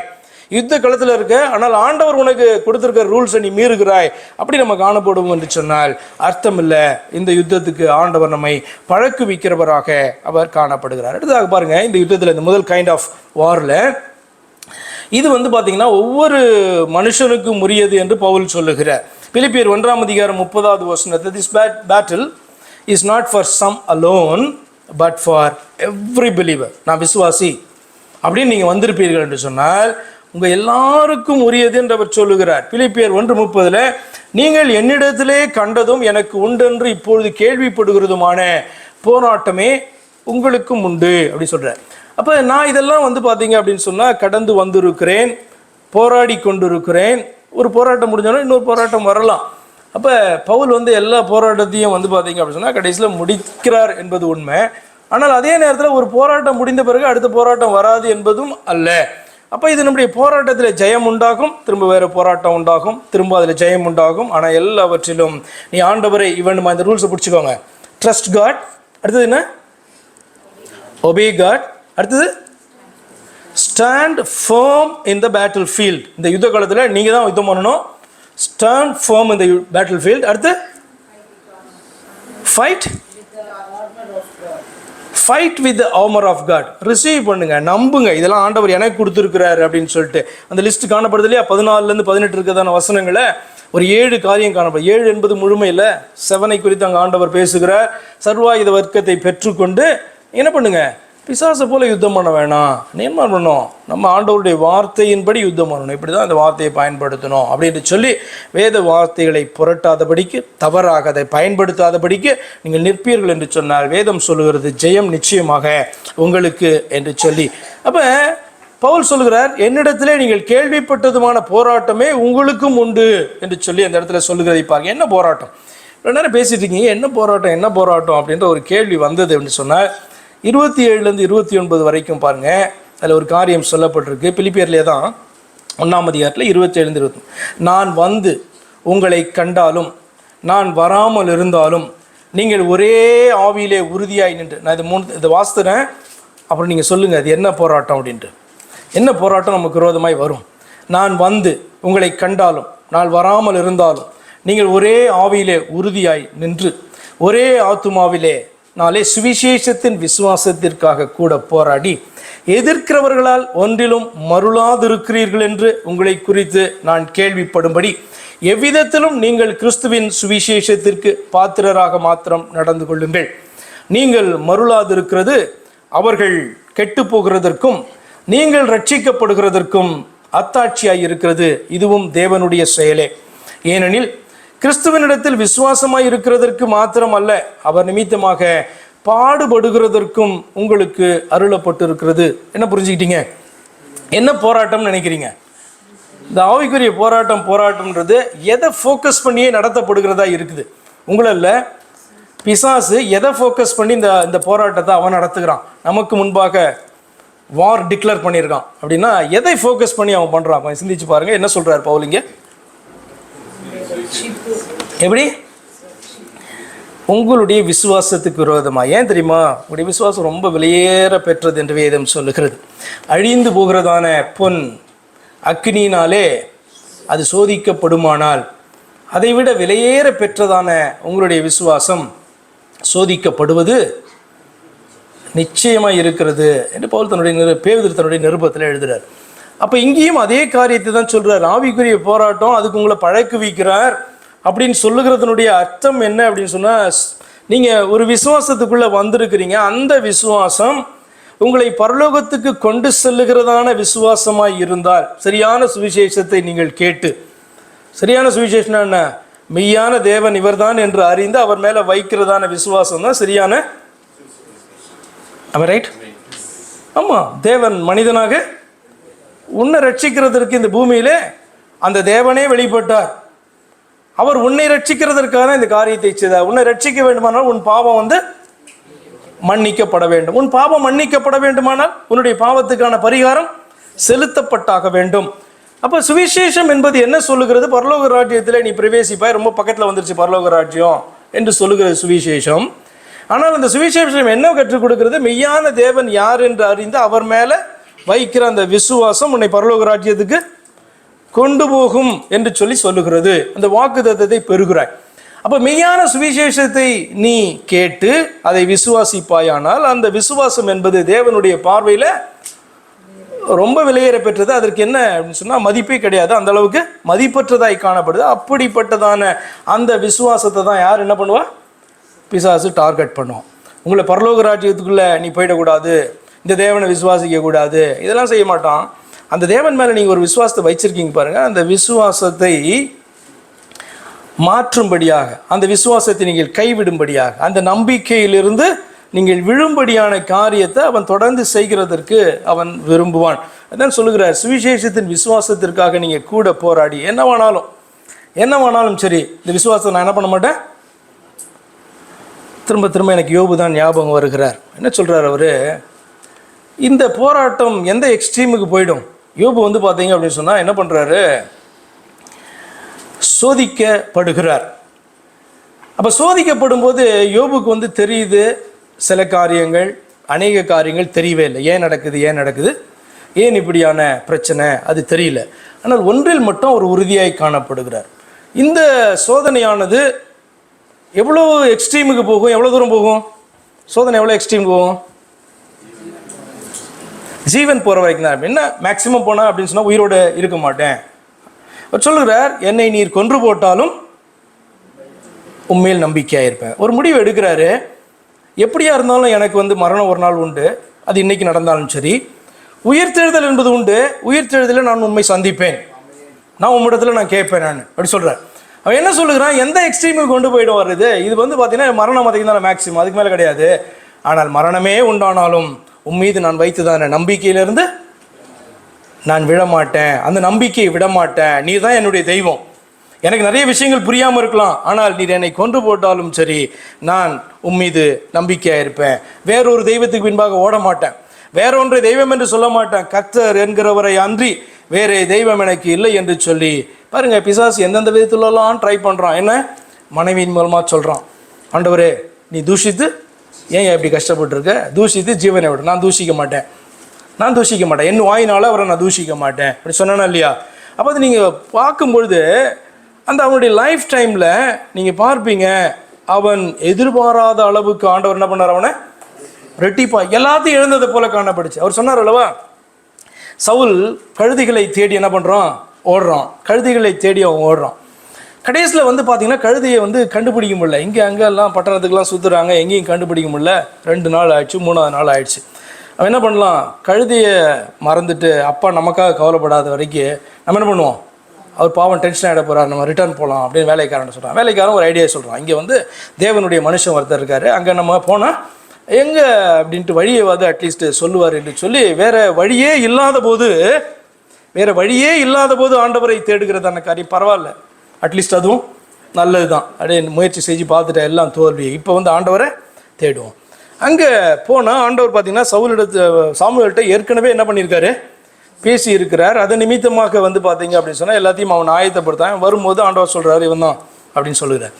அப்போ ஒரு கழுதைக்கு பின்பாக ஓடிக்கொண்டிருந்த ஒருவன் அதில் ஜெயம் பெறாதபடிக்கு தோல்வியை சந்தித்து களைத்து போய் கடைசியாக ஆண்டவருடைய வார்த்தையை நோக்கி அவன் திரும்பும் பொழுது நீங்கள் அதில் ஆச்சரியமாக பார்ப்பீங்க. என்ன அப்படின்னு சொன்னால், அவர் சொன்னார் ஆலோசனை வேளையில், அவன் தேடி போனது கிடைத்தது மாத்திரமல்ல, அவன் தேடாததும் எண்ணாததுமான பெரிய ஆசீர்வாதத்தை கர்த்தர் என்ன பண்ணார், அவனுக்கு கொடுத்த. அது மாத்திரமல்ல, என்னுடைய பங்கெல்லாம் இழந்துருச்சே, I am wasting my days, வயசு ஆகிட்டே போகுது எனக்கு, இந்த வயசில் இனி என்ன பண்ண போகிறேன் அப்படின்ற ஒரு சூழ்நிலை வந்தாலும் உன்னுடைய பங்கு உனக்காக எடுத்து வைக்கப்பட்டிருக்கு. உன்னுடைய பங்கை வேற யாரும், நீ ஆண்டவரை நீ பிடித்து கொண்டு வாயானால், ஆண்டவரை தேடுவாயானால், நீ இழந்ததை நினைக்கிற பார்த்தீங்களா, அது ஆண்டவர் எடுத்து வச்சிருப்பார், அது வேற யாரும் அபகரித்து விட முடியாது, அது உனக்கு கொடுக்கப்படும், நீ இந்த ஆசீர்வாதத்தை பெறுவாய் என்று சொல்லி ஆலோசனை வேளையில் அவர் பகிர்ந்து கொண்டார். அதே போல இந்த விசுவாசம் என்பது நம்மளை பரலோகத்துக்கு கொண்டு போகுமானால் இந்த பிசாசுடைய ஃபோக்கஸ் என்ன தெரியுமா காணப்படும், தொடர்ந்து பார்த்தீங்கன்னா நம்முடைய விசுவாசத்திலிருந்து நாம் இறங்கும்படி, விசுவாசத்தை நாம் தள்ளும்படி, இந்த ஆண்டவரை தள்ளும்படி தான் காணப்படும். நம்பிக்கையோடு வந்திருப்பீங்க. அப்போ அந்த வேலையே ஒரு கேள்விக்குறி ஆகும் பொழுது, அந்த வேலையே பிரச்சனையாகும் போது, அதுக்குரிய பலன் வந்து பெற்றுக்கொள்ள முடியாத ஒரு சூழ்நிலை வரும்பொழுது உங்களுடைய விசுவாசம் சோதிக்கப்படுகிறது என்பதை உணர்ந்து கொள்ளுங்க. ஆனால் இந்த ஆண்டவரை பிடித்து கொள்ளுங்க, நிச்சயமாக உங்களுக்குரிய பங்கு உங்களுக்கு ஆண்டவர் தருவார். அதை அபகரித்து கொள்ள முடியாது. எப்பொழுது உங்களுக்குரியது அபகரித்து கொள்ளப்படும் என்றால், இந்த தெய்வத்தை நீங்கள் மறந்துட்டு இவர் மேலே வைத்த நம்பிக்கையை விட்டுட்டு போகும்போது நம்மளது அபகரித்து கொள்ளப்படும், இன்னொருவருக்கு எடுத்து கொடுக்கப்படும். ஆனால் இவரை பிடித்துக் கொள்வீர்கள் சொன்னால் உங்களுடைய பங்கு உங்களுக்காக ஸ்பெஷலாக உங்களுடைய ஷேர் வைக்கப்பட்டிருக்கும், அதை நீங்கள் திருப்பிக் கொள்வீர்கள், அதை நீங்கள் பெற்றுக்கொள்வீர்கள். அப்போ கிறிஸ்துவின் மேலே வைத்த விசுவாசம், போல் சொல்ற 23 கிறிஸ்துவின் இடத்தில் விசுவாசமாக இருக்கிறதற்கு மாத்திரமல்ல. அப்போ விசுவாசம் என்பது கிறிஸ்துவின் மேலே வைத்திருக்கிறோம் பரலோக ராஜ்யத்தில் போகிறதுக்கு, அதுக்கு விரோதமாக தான் வந்து பார்த்தீங்கன்னா ஸ்ட்ரெயிட்டாக அதை தான் பார்த்தீங்கன்னா பிசாசு டார்கெட் பண்ணிக்கொண்டே இருப்பான். அதுதான் இந்த யுத்தம். தாவீது சொல்லுகிறான், என்னுடைய விரல்களையும் கைகளையும் இந்த போருக்கு ஆண்டவர் பழக்குவிக்கிறார், இதிலிருந்து நான் விழாது இருக்கும்படியாய், அவர் மேலே வைத்த விசுவாசத்திலே உறுதியாக இருக்கும்படியாய், கடைசி வரைக்கும் போராடும்படியாய் என்னை பழக்குவிக்கிறதான தேவன். அதனால தான் பார்த்தீங்கன்னா அவரிடத்துல விசுவாசம் வைக்கிறதுக்கு மாத்திரமல்ல, அவரிடத்துல விசுவாசம் வைத்திருக்கிற படியினாலே அவர் நிமித்தமாக பாடுபடுகிறதும் உங்களுக்கு அருளப்பட்டிருக்கிறது அப்படின்னு சொன்னால், இதில் அதிகமான அந்த ஃபிசிக்கல் பாடுகளை பார்க்கலாம் நம்முடைய சைக்காலஜிக்கல் பாடுகள் தான். ஏன் அப்படின்னு சொன்னால், நீங்கள் வந்து எதிர்பார்க்காத காரியம் உங்களுடைய வாழ்க்கையில் மாத்திரம். இப்போ தாவீதுக்கு எப்படியெல்லாம் இருந்திருக்கும் பாருங்களேன். தாவீதுக்கு வந்து பார்த்தீங்கன்னா அவன் போர் செய்கிறதான காரியத்துக்கு நான் சொன்னேன், அது அவனுக்காக மாத்திரமல்ல, யாருக்காக, இஸ்ரவேல் ஜனங்களுக்காக, தேவனுக்காக செய்கிறான். அது அவனுடைய யுத்தம் அல்ல. அதில் ஜெயம் வரும்போது அவனுக்கு கனம் வருகிறதெல்லாம் வேற காரியம். அந்த யுத்தம் அவனுக்கான யுத்தம் அல்ல. He is fighting this battle for the Lord. தன்னுடைய கர்த்தருக்காக அந்த யுத்தத்தை அவன் பண்ணுகிறபடியினால் தான் பார்த்தீங்க அப்படின்னு சொன்னால் அவன் என்ன பண்ணுறான், அதில் தாவீதுக்கு உண்டாகிற அத்தனை சிறுமையின் மத்தியிலும் அது எதற்காக உண்டாகுது என்று தாவீதுக்கு புரிகிறது. அப்படி தான் நம்முடைய கிறிஸ்தவ வாழ்க்கையிலும் கர்த்தராகிய இயேசு கிறிஸ்துவின் நிமித்தமாக அவர் மேலே வைக்கிறதான நம்பிக்கை நம்ம பரலோகத்துக்கு கொண்டு போகிறது என்று அறிந்திருக்கிற நாம அவரிடத்தில் விசுவாசமாக இருக்கிறதற்கு மாத்திரமல்ல, அவர் நிமித்தமாக, அவருடைய நாமத்தின் நிமித்தமாக, அவரை நீங்கள் ஃபாலோ பண்ணுகிறது நிமித்தமாக உண்டாகிறதான பாடுகள் அப்படின்றது பார்த்திங்கன்னா ரொம்ப அதிகமாக தான் காணப்படும். அதெல்லாம் மேற்கொள்ள ஆண்டவர் என்ன பண்ணுவார், உங்களுக்கு உதவி செய்வார். சிறுமைப்பட்டு இருக்கிற தரித்திரமான சூழ்நிலையிலே காணப்படுகிற தொடர்ந்து தோல்வியை சந்திக்கிறவர்களுக்கு தான் நான் பேசுகிறதான காரியம் புரியும். என்ன அப்படின்னு சொன்னால், கிறிஸ்துவின் நிமித்தம் நான் சரியாக தானே இருக்கேன், ஆண்டவர் காண்பிக்கிற காரியங்களாக என்னுடைய வாழ்க்கையில் நான் எடுத்து போட்டு நேர் வழியாக தான் ஓடிக்கொண்டு இருக்கிறேன். ஆனாலும் கூட என்னுடைய நிலை ஏன் உயர மாட்டேன்றது, ஏன் தொடர்ந்து சிறுமைப்பட்டு கொண்டு இருக்கிறேன், ஏன் இந்த தரித்திரமான நிலை மாற மாட்டேன்து, ஏன் இந்த வியாதி மறைய மாட்டேங்கிறது என்று சொல்லி உங்களுடைய வாழ்க்கையில் ஏதாவது காரியம் காணப்படுமா, நான் எடுக்கிறதான செய்தி உங்களுக்கு புரியும். கிறிஸ்துவனுடைய நாமத்தின் நிமித்தமாக பாடுபடுகிறதும் நமக்கு அருளப்பட்டிருக்கு. அப்பெல்லாம் பிசாசு என்னதான் டார்கெட் பண்ணிட்டே இருப்பான், விடு ஆண்டவர் விடு, இவரை பிடிச்சிட்டு என்னத்தை கண்ட, இவரை பிடிச்சிட்டு இத்தனை வருஷமாக வாழ்கிறாயே, இவரை பிடித்து கொண்டு இத்தனை வருஷமாக ஊழியம் பண்ணுகிறாயே, அவரை நோக்கி அவருடைய ஜபத்தை ஏறெடுக்கிறாயே, ஆனாலும் கூட ஏன் செய்ய மாட்டேன்றாரு, ஏன் உடனே ஆண்டவர் உயர்த்த மாட்டான்றாரு அப்படின்றத காரியம் உங்களுக்கு தோன்றும் போது ஒரு காரியத்தை பிசாசு உங்களுடைய விசுவாசத்தை டார்கெட் பண்ணுறான். நீ விசுவாசத்தை விட உன் பிரச்சனை மறைஞ்சிரும். ஆனால் அது எங்கே கொண்டு போய் மிடியும் என்று சொன்னால், அந்நிய தெய்வங்களிடத்துல உன்னை கொண்டு போய் விடும், அல்லது ஆண்டவருக்கு விரோதமாக செயல்படுகிறதற்கு உன்னை கொண்டு போய் நிறுத்துறோம். இன்னைக்கு ஆண்டவருக்காக நீ ஊழியம் பண்ணி கொண்டிருக்கிற நாள் இன்னைக்கு என்ன பண்ணுவோம், அடுத்த நாள் பிசாசுக்காக நீ ஊழியம் பண்ண ஆரம்பிச்சிருவேன், வேற ஒருவனுக்காக ஊழியம் பண்ண ஆரம்பிச்சிருவேன். அப்படின்றதற்காக அந்த வார்த்தையை ரொம்ப அழகாக சொல்கிறார், உங்களுடைய விசுவாசம் target பண்ணப்படுகிறது. another kind of spiritual battle. மாயையை பேசும் மனோரசம் திரும்ப வாசிக்கலாம். மாயையை பேசும் வாயும் கள்ளத்தனமான வலது கையுடைய அந்நிய புத்திரரின் கைக்கு என்னை விலைக்கு தப்புவியும் என்று அவன் செய்கிற ஜெபத்தினுடைய காரணம் என்ன? இந்த ஆவிக்குரியதான யுத்தத்தில் நாம் போராட முடியாது. நாம் செய்ய வேண்டியது என்ன? முதல் ஆவிக்குரிய யுத்தம் என்னது? நீங்கள் தான் போராடணும். கர்த்தர் உங்களை பலப்படுத்துகிறார், நீங்கள் தான் போராடணும். இரண்டாவது பார்த்தீங்கன்னா, இப்படிப்பட்டதான மிகப்பெரியதான யுத்த வீரனாய் காணப்படுகிற ஒரு ராஜா, பல ஜெயத்தை பார்த்தீங்கன்னா பெற்றிருக்கிற ஒரு மனுஷன், இப்படிப்பட்ட ஒரு ஜெபத்தை ஆண்டவரை இவர்களுக்கு என்னை தப்புவியும் அப்படின்னு சொல்லி அவன் ஜெபிக்கிறதான ஜெபத்தினுடைய காரணம், it's a different kind of battle. தாவீதினாலே இந்த யுத்தத்தை செய்ய முடியாது. அப்போ இந்த யுத்தம் யார் தான் செய்ய வேண்டும் அப்படின்னு பார்த்தா, ஆவிக்குரியதான இந்த ரெண்டாவது வகையான யுத்தத்தை நம்முடைய பலத்தினால செய்ய முடியாது என்பது நமக்கு புரியணும். முதல்ல என்ன புரியணும், இந்த யுத்தத்தை பல யுத்தங்களை செய்ததான பராக்கிரமசாலியான தாவீதுக்கு என்ன தெரியணும், நான் செய்ய முடியாத யுத்தம் என்னுடைய வாழ்க்கையில உண்டு, இதை நான் என்ன பண்ண முடியாது, செய்ய முடியாது, இதில் நான் என்னுடைய பலத்தினாலே ஜெயம் பெற முடியாது என்று சொல்லி முதலாவது காரியம் தெரிய வேணும். நமக்கும் நல்ல ஜெபிக்கிறதான ஜெபம் கர்த்தரை பார்த்தீங்கன்னா பிடித்து கொண்டு இருக்கிற நமக்கும் இந்த ரெண்டாவது யுத்தத்தை குறித்து தெரிய வேண்டும். என்னவென்று சொன்னால், இந்த யுத்தத்தை என்னுடைய பலத்தினாலே நான் செய்ய முடியாது என்பது புரியணும். தேவன் நமக்காக யுத்தம் செய்வார் என்பதை நம்ப வேண்டும். முதலாவது புரியணும், என்னுடைய பலத்தினாலே பல வெற்றிகளை பெற்றிருக்கிற என்னாலே, பல ஆவிக்குரிய யுத்தங்களை செய்திருக்கிற என்னாலே இந்த யுத்தத்தை செய்ய முடியாது, இது வித்தியாசமான யுத்தம் அப்படின்றது புரியணும். ரெண்டாவது இன்னொரு காரியம் எனக்கு தெரியணும், என்ன அப்படின்னா, என் தேவன் எனக்காக இந்த யுத்தத்தை அவர் செய்வார் என்று பார்த்தீங்கன்னா நம்ப வேண்டும். அதற்காக செபிக்க வேண்டும், உறுதியோடு கூட காத்திருக்க வேண்டும். இந்த யுத்தத்தை ஆண்டவர் தான் செய்ய முடியும் என்று சொல்லி நம்பி, நமக்கு புரிந்து, விசுவாசத்தோடு கூட ஜெபித்து ஜெயத்துக்காக என்ன பண்ணணும், காத்திருக்க வேண்டும். Trust, stay, pray and wait for God to do the battle for you. You will see the victory and glorify God. சில வசனங்களை மாத்திரம் சீக்கிரமாய் வாசிக்கிறேன். புதிய ஏற்பாடு புஸ்தகத்தில் 1 பேதுரு 5:6. புதிய ஏற்பாடு 1 பேதுரு 5:6. ஆகையால் ஏற்ற காலத்திலே தேவன் உங்களை உயர்த்தும்படிக்கு அவருடைய பலத்த கைக்குள் அடங்கியிருங்கள் என்கிற ஒரு அற்புதமான ஒரு வார்த்தை, நம்ம எல்லாம் அறிந்திருக்கிற ஒரு வார்த்தை தான். இது என்ன கற்றுக் கொடுக்கிறது இந்த வார்த்தை? கவனிங்க. ஆகையால் ஏற்ற காலத்தில் தேவன் உங்களை உயர்த்தும்படிக்கு அவருடைய பலத்த கைக்குள் அடங்கியிருங்க. Trust, stay, pray, wait for God, அத்தனை காரியங்களும் பார்த்தீங்கன்னா இதில் அடங்கி இருக்குது. ஏற்ற காலத்திலே தேவன் உங்களை உயர்த்தும்படிக்கு உயர்த்துகிறார் என்று சொல்வது எதை குறிக்கிறது என்று சொன்னால், வெற்றியை, ஜெயத்தை, விடுதலையை, ஆசீர்வாதத்தை. நீங்கள் எண்ணி இருக்கிற காரியத்தை ஆண்டவர் செய்கிறதான காரியம் நீங்கள் செய்ய முடியாது. அப்போ ஏன் ஏற்ற காலம் என்று சொல்லப்பட்டிருக்கு? இப்போ என்னுடைய ஜெபத்தினாலே நான் போராடி இதை பெற்றுக்கொள்ள முடியுமானால் ஏற்ற காலம் என்கிற வார்த்தையே அங்கே வர வேண்டியதில்லை. ஆண்டவரே இல்லை, இது ரொம்ப தள்ளி போகுது, இன்னைக்கு எனக்கு நடக்கணும். என்னுடைய ஜெபம் அவ்வளோ பவர்ஃபுல்லான ஜெபம் என்று சொன்னால், ஆண்டவருடைய மனதை மாற்றி இன்றைக்கே செய்ய வைக்கக்கூடிய ஜெபமானால் இந்த ஏற்ற காலம் என்கிற வார்த்தை அங்கே. அப்போ ஏற்ற காலத்திலே தேவன் உங்களை உயர்த்தும்படிக்கு அவருடைய பலத்த கைக்குள் நீங்கள் அடங்கியிருங்கள் என்கிறதான வார்த்தை. இந்த போராட்டம் என்னால் முடியாது, நான் என்ன பண்ணணும்? I should trust the Lord, நம்ப வேண்டும். I should stay quiet and wait for the Lord to do the battle for me. அவர் எனக்கு கற்றுக் கொடுத்த யுத்தம்லாம் நான் பண்ணி பார்த்துட்டேன். ஆனால் இது அந்த யுத்தத்தை சார்ந்ததல்ல, இது வித்தியாசமான யுத்தமாக இருக்குது. என் தேவனே எனக்காக இந்த யுத்தத்தை நடத்தினார் என்றால் மட்டும்தான் வெற்றி. ஆனபடினால் ஆண்டவரே நான் உண்மை நம்புகிறேன், ஆண்டவரே நான் உங்களுடைய சமூகத்திலே அமர்ந்திருக்கிறேன், நம்பிக்கை இழந்தவனாக அல்ல, நம்பிக்கையோடு கூட காத்திருக்கிறேன்.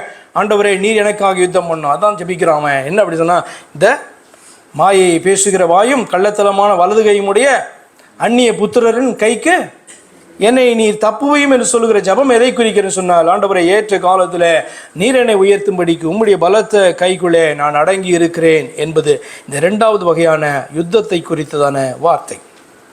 சங்கீதங்களின் புஸ்தகம் 46 அதிகாரம் 10வது வசனத்தில் எப்படி வாசிக்கிறோம்? சங்கீதம் 46:10, நீங்கள் அமர்ந்திருந்து நானே தேவன் என்று அறிந்து கொள்ளுங்கள், ஜாதிகளுக்குள்ளே உயர்ந்திருப்பேன், பூமியிலே உயர்ந்திருப்பேன், சேனைகளின் கர்த்தர் நம்மோடு இருக்கிறார், யாக்கோபின் தேவன் நமக்கு உயர்ந்த அடைக்கலமானவர். இதுவும் என்னதான் சொல்லுகிறது என்று சொன்னால், உன்னாலே செய்யக்கூடியதான யுத்தம் உண்டு, ஆனால் நீ என்னை நம்பி அமர்ந்திரு. அப்படி சொன்னால் வெயிட், அமர்ந்திரு, நானே தேவன் என்று நீ அறிந்து கொள்ளுவாய். நான் இந்த யுத்தத்தை நான் நடத்துகிறேன், ஜாதிகளின் மத்தியில் நான் உயர்ந்திருப்பேன், இந்த பூமியிலே நான் உயர்ந்திருப்பேன் என்று சேனைகளின் கர்த்தர் சொல்லுகிறார். நீ என்னதான் நம்பணும்? சேனைகளின் கர்த்தர் நம்மோடு இருக்கிறார், யாக்கோபின் தேவன் நமக்கு உயர்ந்த அடைக்கலம். இப்படி விட்டுற மாட்டார், இந்த சிறுமையான நிலையில என்னை விட்டுவிட மாட்டார். ஆண்டவர் என்னை ஆசீர்வதிக்கிற ஆசீர்வாதத்துக்கு விரோதமாக வல்லவா இவ்வளவு காரியங்கள் நடந்து கொண்டிருக்கிறது, ஆனால் என் ஆண்டவர் இந்த சீரையெல்லாம் பெற்றுக்கொள்ள எனக்கு உதவி செய்வார் என்று சொல்லி நம்புகிறதான ஒரு நம்பிக்கையும் ஆண்டவருடைய சமூகத்திலே காத்திருக்கிறதான காரியம் அவர் விளங்க பண்ணுவார். நானே தேவன் என்று நீ அறிந்து கொள்ளுவாய், இந்த உலகம் அறிந்து கொள்ளும்படியான காரியத்தை நான் செய்வேன் என்று சொல்லுகிற வார்த்தை தான் அது.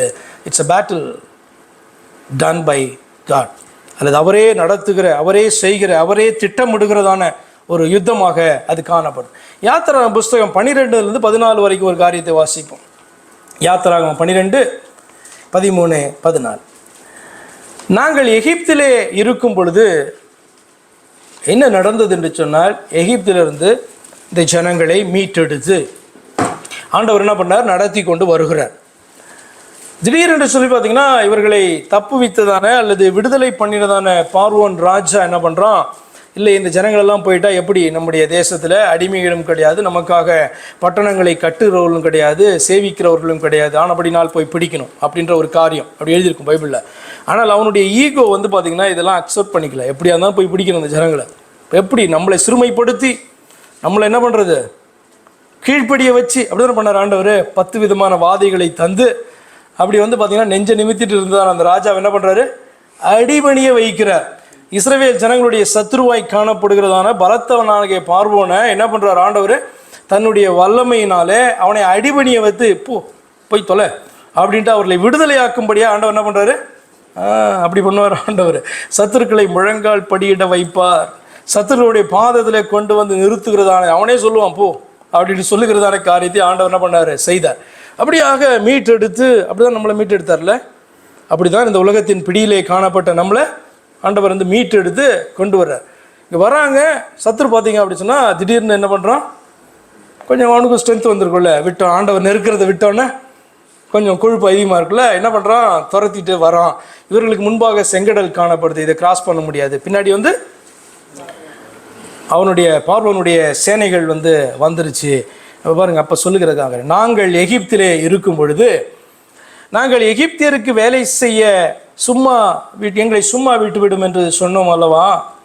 நாங்கள் வனாந்திரத்திலே சாகிறதை பார்க்கிலும் எகிப்தியருக்கு வேலை செய்கிறது எங்களுக்கு நலமாயிருக்குமே என்றார்கள்.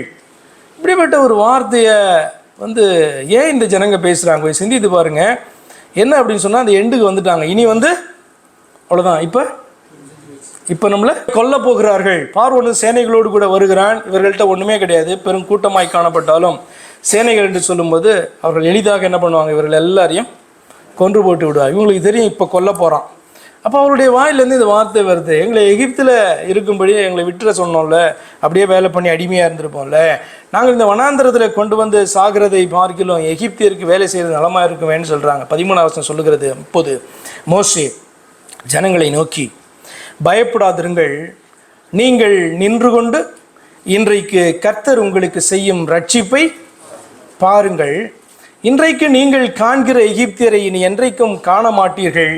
கர்த்தர் உங்களுக்காக யுத்தம் பண்ணுவார், நீங்கள் சும்மா இருப்பீர்கள். இது ரொம்ப ஒரு அருமையான ஒரு வார்த்தை. எதுக்கு அப்படின்னு சொன்னால், இந்த 2வது விதமான ஸ்பிரிச்சுவல் பேட்டிலுக்கு, நாம் செய்யக்கூடிய ஸ்பிரிச்சுவல் பேட்டிலுக்கு நம்மளை பழக்குவிக்கிற தேவன். ஆனால் இன்னொரு ஸ்பிரிச்சுவல் பேட்டில் நம்மால் செய்யவே முடியாது. நீ எவ்வளவுதான் பெரிய பக்திமானாக இருந்தாலும், எவ்வளவுதான் பெரிய தேவனுடைய பிள்ளையாய் காணப்பட்டாலும், எவ்வளவு அனுபவம் காணப்பட்டாலும், உன்னால் இந்த ஸ்பிரிச்சுவல் பேட்டில் செய்யவே முடியாது. மோசே செய்யவே முடியாது. அப்போ மோசே சொல்லுகிற காரியம், ஆண்டவர் பேசினதான காரியம் பேசுகிறான். என்ன சொல்கிறார் அவர் அப்படின்னா, நீங்கள் இன்றைக்கு கர்த்தர் உங்களுக்கு செய்யும், நீங்கள் நின்று கொண்டு அப்படி சொன்ன என்ன அர்த்தம்? உடனே சோர்ந்து போய் படுத்து தூங்குறது இல்லை. நீங்கள் நின்று கொண்டு பாருங்க, கர்த்தர் உங்களுக்காக எப்படி யுத்தம் பண்ணுவார், எப்படி வெற்றியை தருவார் என்பதை நீங்கள் இந்த நாளில் நின்று கொண்டு பாருங்கள், ரட்சிப்பை காணுங்கள் என்று சொல்லி பார்த்தீங்கன்னா, அவன் சொல்லுகிறதான காரியம், கர்த்தர் உங்களுக்காக யுத்தம் பண்ணுவார், நீங்கள் சும்மா இருப்பீர்கள். அப்போ வேதம் முழுவதும் 2 விதமான ஸ்பிரிச்சுவல் பேட்டிலை குறித்து அது பேசுகிறது. இந்த சத்தியத்தை நீங்கள் அறிய வேண்டும் என்பது மாத்திரமல்ல, இந்த யுத்தத்தில் உங்களை பழக்குவிக்க வேண்டும் என்றும் கர்த்தர் விரும்புகிறார். அநேகருக்கு பார்த்தீங்க அப்படின்னு சொன்னால், நமக்காக யாராவது யுத்தம் பண்ணால் ஜாலி இல்லை. ட்ரூ கிங் அப்படின்னு சொன்னால் பார்த்தீங்கன்னா என்ன பண்ணுவான்? யுத்தத்துக்கு அவன் தான் தலைமையேற்று போவான். ஆக்சுவலாக நம்ம என்ன நினச்சிட்டு இருக்கோம் அப்படின்னா, கிங்னா அவன் ஜாலியாக அரண்மனையில் இருப்பான். மற்றவங்கெல்லாம் நமக்காக ஜெபம் பண்ணுவாங்க, மற்றவங்கெல்லாம் நமக்கு உதவியாக இருப்பாங்க, மற்றவங்கெல்லாம் நமக்காக சப்போர்ட்டாக நிற்பாங்க என்பது நல்ல காரியம்தான். ஆனால் நீ என்ன பண்ணணும்?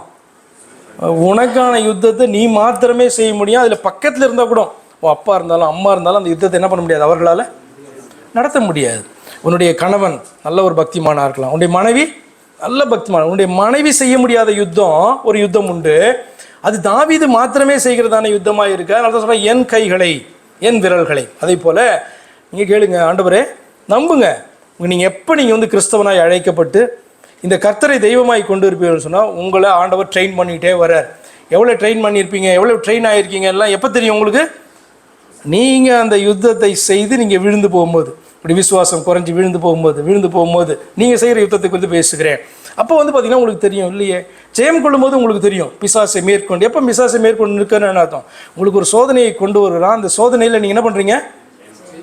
உங்களுடைய விசுவாசத்தை காத்து கொடுங்க. நல்லா புரிந்து கொள்ளுங்க, நீ தப்பாக எடுத்துடக்கூடாது இந்த காரியத்தை.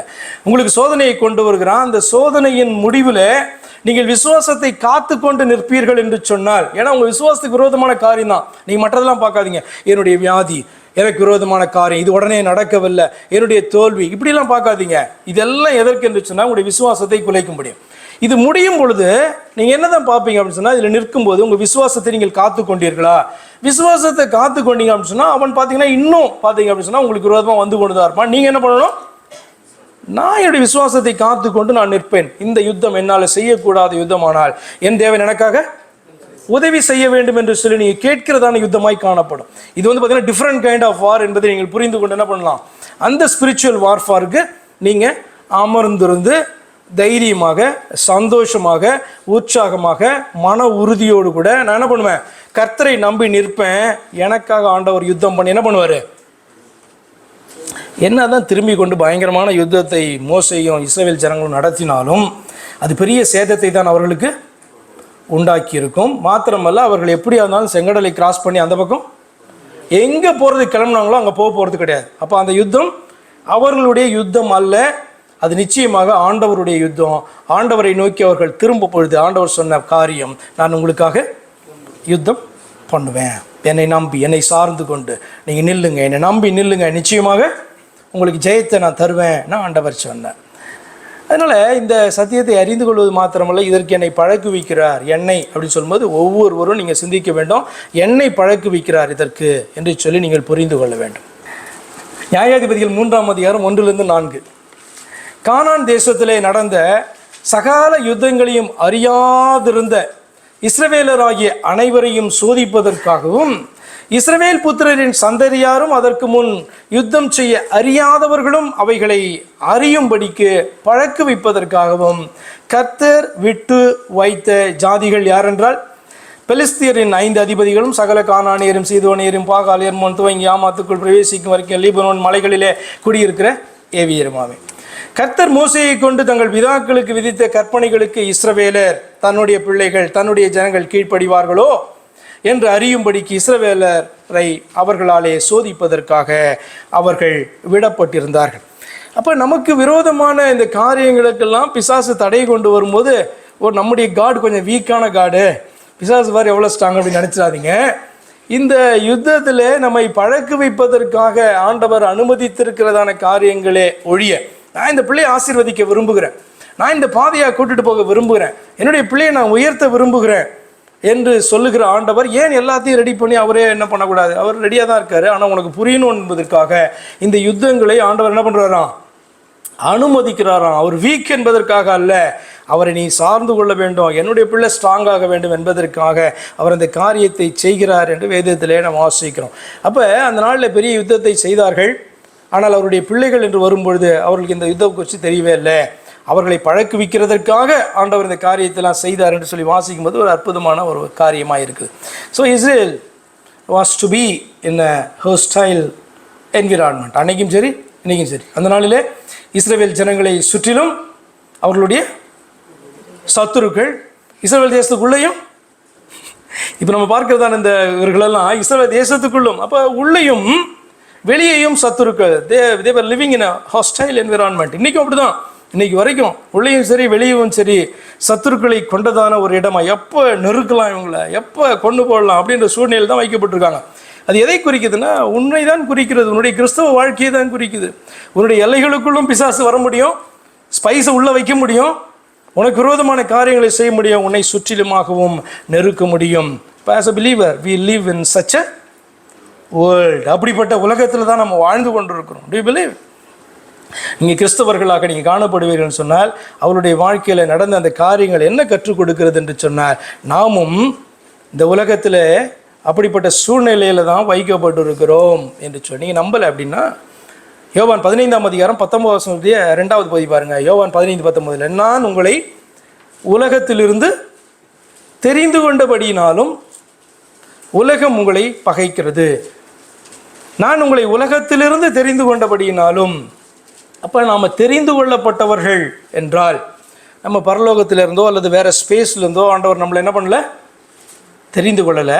இந்த உலகத்தில் பிறந்து இந்த உலகத்தில் வாழ்ந்து கொண்டு இந்த உலகத்தின் ஆசை இச்சைகளுக்கெல்லாம் நம்மை விற்று போட்டவர்களாய் காணப்பட்டதான நம்ம என்ன பண்ணார், இந்த உலகத்திலிருந்து ஆண்டவர் தெரிந்து கொண்டார். சொல்கிற ரீசன், இந்த உலகத்திலிருந்து தெரிந்து கொண்டபடினால் உலகம் உங்களை பகைக்கிறது. அப்போ பிசாசனுடைய பிள்ளைகளாக பிசாசனுடைய கரத்தில் அவனால் ஏவப்பட்டபடியெல்லாம் செய்து கொண்டு இருக்கிறதான ஜனத்தை அவனிடத்திலிருந்து ஆண்டவர் மீட்டெடுத்தார் என்று சொன்னால் அவன் சும்மா இருப்பானா? அதுதான் பார்த்தீங்க அப்படின்னு சொன்னால், அந்த ஜனங்களை மீட்டெடுத்து ஆண்டவர் வைத்த பொழுது they were living in ஒரு பொல்லாததான சூழ்நிலையில் அவர்கள் வாழ்ந்தார்கள். உள்ளுக்குள்ளேயும் பார்த்தீங்க அப்படின்னு சொன்னால் இப்படிப்பட்டவர்கள் காணப்பட்டாங்க, வெளியிலையும் காணப்பட்டாங்க. அதே போல் தான் கிறிஸ்தவ வாழ்க்கை. நம்முடைய சத்துருக்கள் பார்த்தீங்கன்னா நீங்கள் எங்கெங்கெல்லாம் போய் தேட வேணாம், ஈஸியாக எங்கெல்லாம் தேடலாம். நமக்குள்ளே மாத்திரம் கிடையாது, நீங்கள் குடும்பத்தில் கூட தேடலாம். குடும்பத்தில் கூட முடியாது. ஆண்டவர் சொன்னார் இல்லையா, உங்களுடைய வீட்டார் உங்களுடைய சத்துருக்கள் உங்கள். அப்போ நாம் பார்த்தீங்கன்னா அவர்களைப் போல இந்த பூமியிலே நாம் இந்த பூமியிலேருந்து எடுக்கப்பட்டிருக்கிறபடினாலே நிச்சயமாக இந்த உலகம் நமக்கு விரோதமாய் கிரியை செய்யும். ஆனபடினாலே யூ மஸ்ட் நோ இந்த மாதிரி ஸ்பிரிச்சுவல் வார்ஃபேர் எனக்கு விரோதமாக உண்டு. நான் அந்த என்னை செய்ய சொல்லுகிற யுத்தத்தை நான் செய்வேன். என்னால் செய்ய முடியாத யுத்தத்துக்கு என் ஆண்டவரை சார்ந்து கொண்டு நான் வந்து தாவீதை போல ஜெபம் பண்ணுவேன், என்னை விலைக்கு தப்புவேன் என்று சொல்லி. அப்பொழுது இந்த சீரெல்லாம் உண்டாகும். God named their enemies in the world. அதாவது பார்த்தீங்கன்னா அந்த லேண்டில் காணப்படுறதானா அவர்களுடைய அந்த எனிமீஸை குறித்து என்ன பண்ணுறாரு, யார் யாரெல்லாம் லிஸ்ட்டு போட்டு சொல்கிறாருல்ல. அதே போல் நம்முடைய ஆவிக்குரிய வாழ்க்கையிலும் நம்முடைய விசுவாசத்தை குலைக்கும்படியாக எழும்புகிறதான அந்த எனிமீஸை நம்ம ஐடென்டிஃபை பண்ணணும். இதெல்லாம் என்னுடைய ஆவிக்குரிய வாழ்க்கைக்கு விரோதமாக. இப்போ நீங்கள் இன்றைக்கி சபைக்கு வரணும் அப்படின்னு டிசைட் பண்ணிட்டீங்கன்னு வச்சுக்கோங்களேன், என்னன்னாலும் உங்களை சபைக்கு போக முடியாமல் தடை செய்யுது. அன்னைக்கு பார்த்து ரொம்ப டயர்டாக இருக்க மாதிரி ஃபீல் பண்ணிச்சு ஸ்பிரிச்சுவல் எனிமி. அன்னைக்கு பார்த்து வந்து பார்த்தீங்க அப்படின்னு சொன்னால் உங்களுடைய ஃப்ரெண்டு வந்து இங்கே போகலாம் அங்கே போகலாம், இன்றைக்கி வந்து பார்த்தீங்கன்னா அங்கே போனால் இந்த பணம் கிடைக்கும், இங்கே போனால் இந்த வேலை கிடைக்கும் சொல்கிறேன். Spiritual enemy 2, spiritual enemy 3.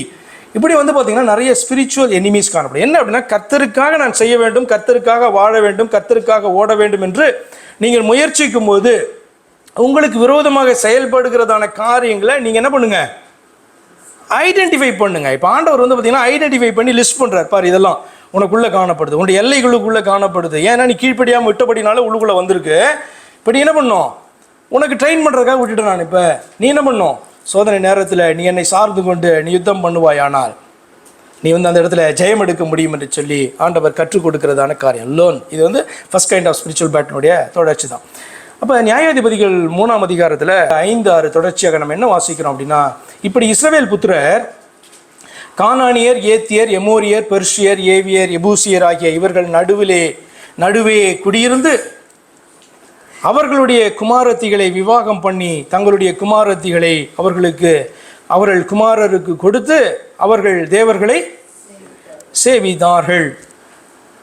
இதில் வந்து பார்த்தீங்கன்னா நீங்கள் என்ன கற்றுக்கொள்கிறீங்க, ஆண்டவருக்கு விரோதமாக செயல்படும்போது கடைசியில் அது எங்கே போய் நிற்குது அப்படின்னு பார்த்தீங்கன்னா, அந்நிய தேவர்களை சேவிக்கும்படியாக கர்த்தரை கைவிட்டு அந்நிய தெய்வங்களை சேவிக்கும்படியாக அது கொண்டு போய் நிறுத்திடுது என்பதை நீங்கள் பார்ப்பீர்கள். பக்தியான ஜனம், பக்தி வைராக்கியம் பாராட்டுகிறதான ஜனம், அவ்வளவாக இந்த கர்த்தரை வந்து நேசிக்கிறதான ஒரு கூட்டம் ஆண்டவருக்கு விரோதமாக ஒரு காரியத்தை செய்ய ஆரம்பிக்கும் போது அது எங்கே போய் முடியுது அப்படின்னு ஆண்டவர் சொல்கிறாருன்னா, அவர்கள் தேவர்களை சேவித்தார்கள் என்று சொல்லி. Their ungodly romance led them to worship. பாகாலியும் அஸ்தரோத்தையும் வந்து பார்த்தீங்கன்னா சேவிக்கும்படியாக என்ன பண்ணுச்சு, அந்த தெய்வீகமற்றதான அன்பு அன்காட்லி ரொமான்ஸ் வந்து அப்படியாக கொண்டு போனதை பார்ப்பீங்க. இப்போ ரொமான்ஸில் கூட வந்து பார்த்தீங்கன்னா தெய்வீகமானதெல்லாம் இருக்கானா? ஆமாம், லவ் என்பது எங்கே ஸ்டார்ட் ஆச்சு? தேவனுடைய ஸ்பாவம், தேவன் அன்பாகவே இருக்கிறார். அன்பு என்பதே கற்றுக்கொண்டதே யார்கிட்ட தான்? நம்மளை உண்டாக்கின அந்த தெய்வத்திடத்தெல்லாம் கற்றுக்கொண்டோம். நம்மளை தெய்வித்த அந்த தெய்வம் நமக்காக தம்மை ஒப்பு கொடுத்த போது அன்பு என்பது விளங்கிற்றான். அன்பு இன்னதென்று விளங்க பண்ணினார். ரட்சிப்பில் அன்பு இன்னதென்று விளங்க பண்ணினார். எபிரேயர் 13:14 வாசிக்கிற முதல் பகுதியில், விவாகம் யாவருக்குள்ளும் கனம் உள்ளதாயும் விவாக மஞ்சம் அசூசி படாததாயும் இருப்பதாக. அப்போ romance, love, husband and wife love என்பது அது தேவனாலே கொடுக்கப்பட்டதான காரியம். ஆனால் இவர்கள் செய்ததான காரியம் என்னென்னா, அவர்களுக்கு தங்களுடைய குமாரத்திகளை கொடுத்து தங்களுடைய குமாரருக்கு அந்நிய தெய்வங்களுடைய வழிபடுகிற குமாரத்திகளை தங்களுடைய குமாரருக்கு கொண்டபோது வேதம் சொல்லுகிறது, அவர்களுடைய தேவர்களை என்ன பண்ணாங்க, சேவித்தார்கள் என்று சொல்லி வாசிக்கிறோம்.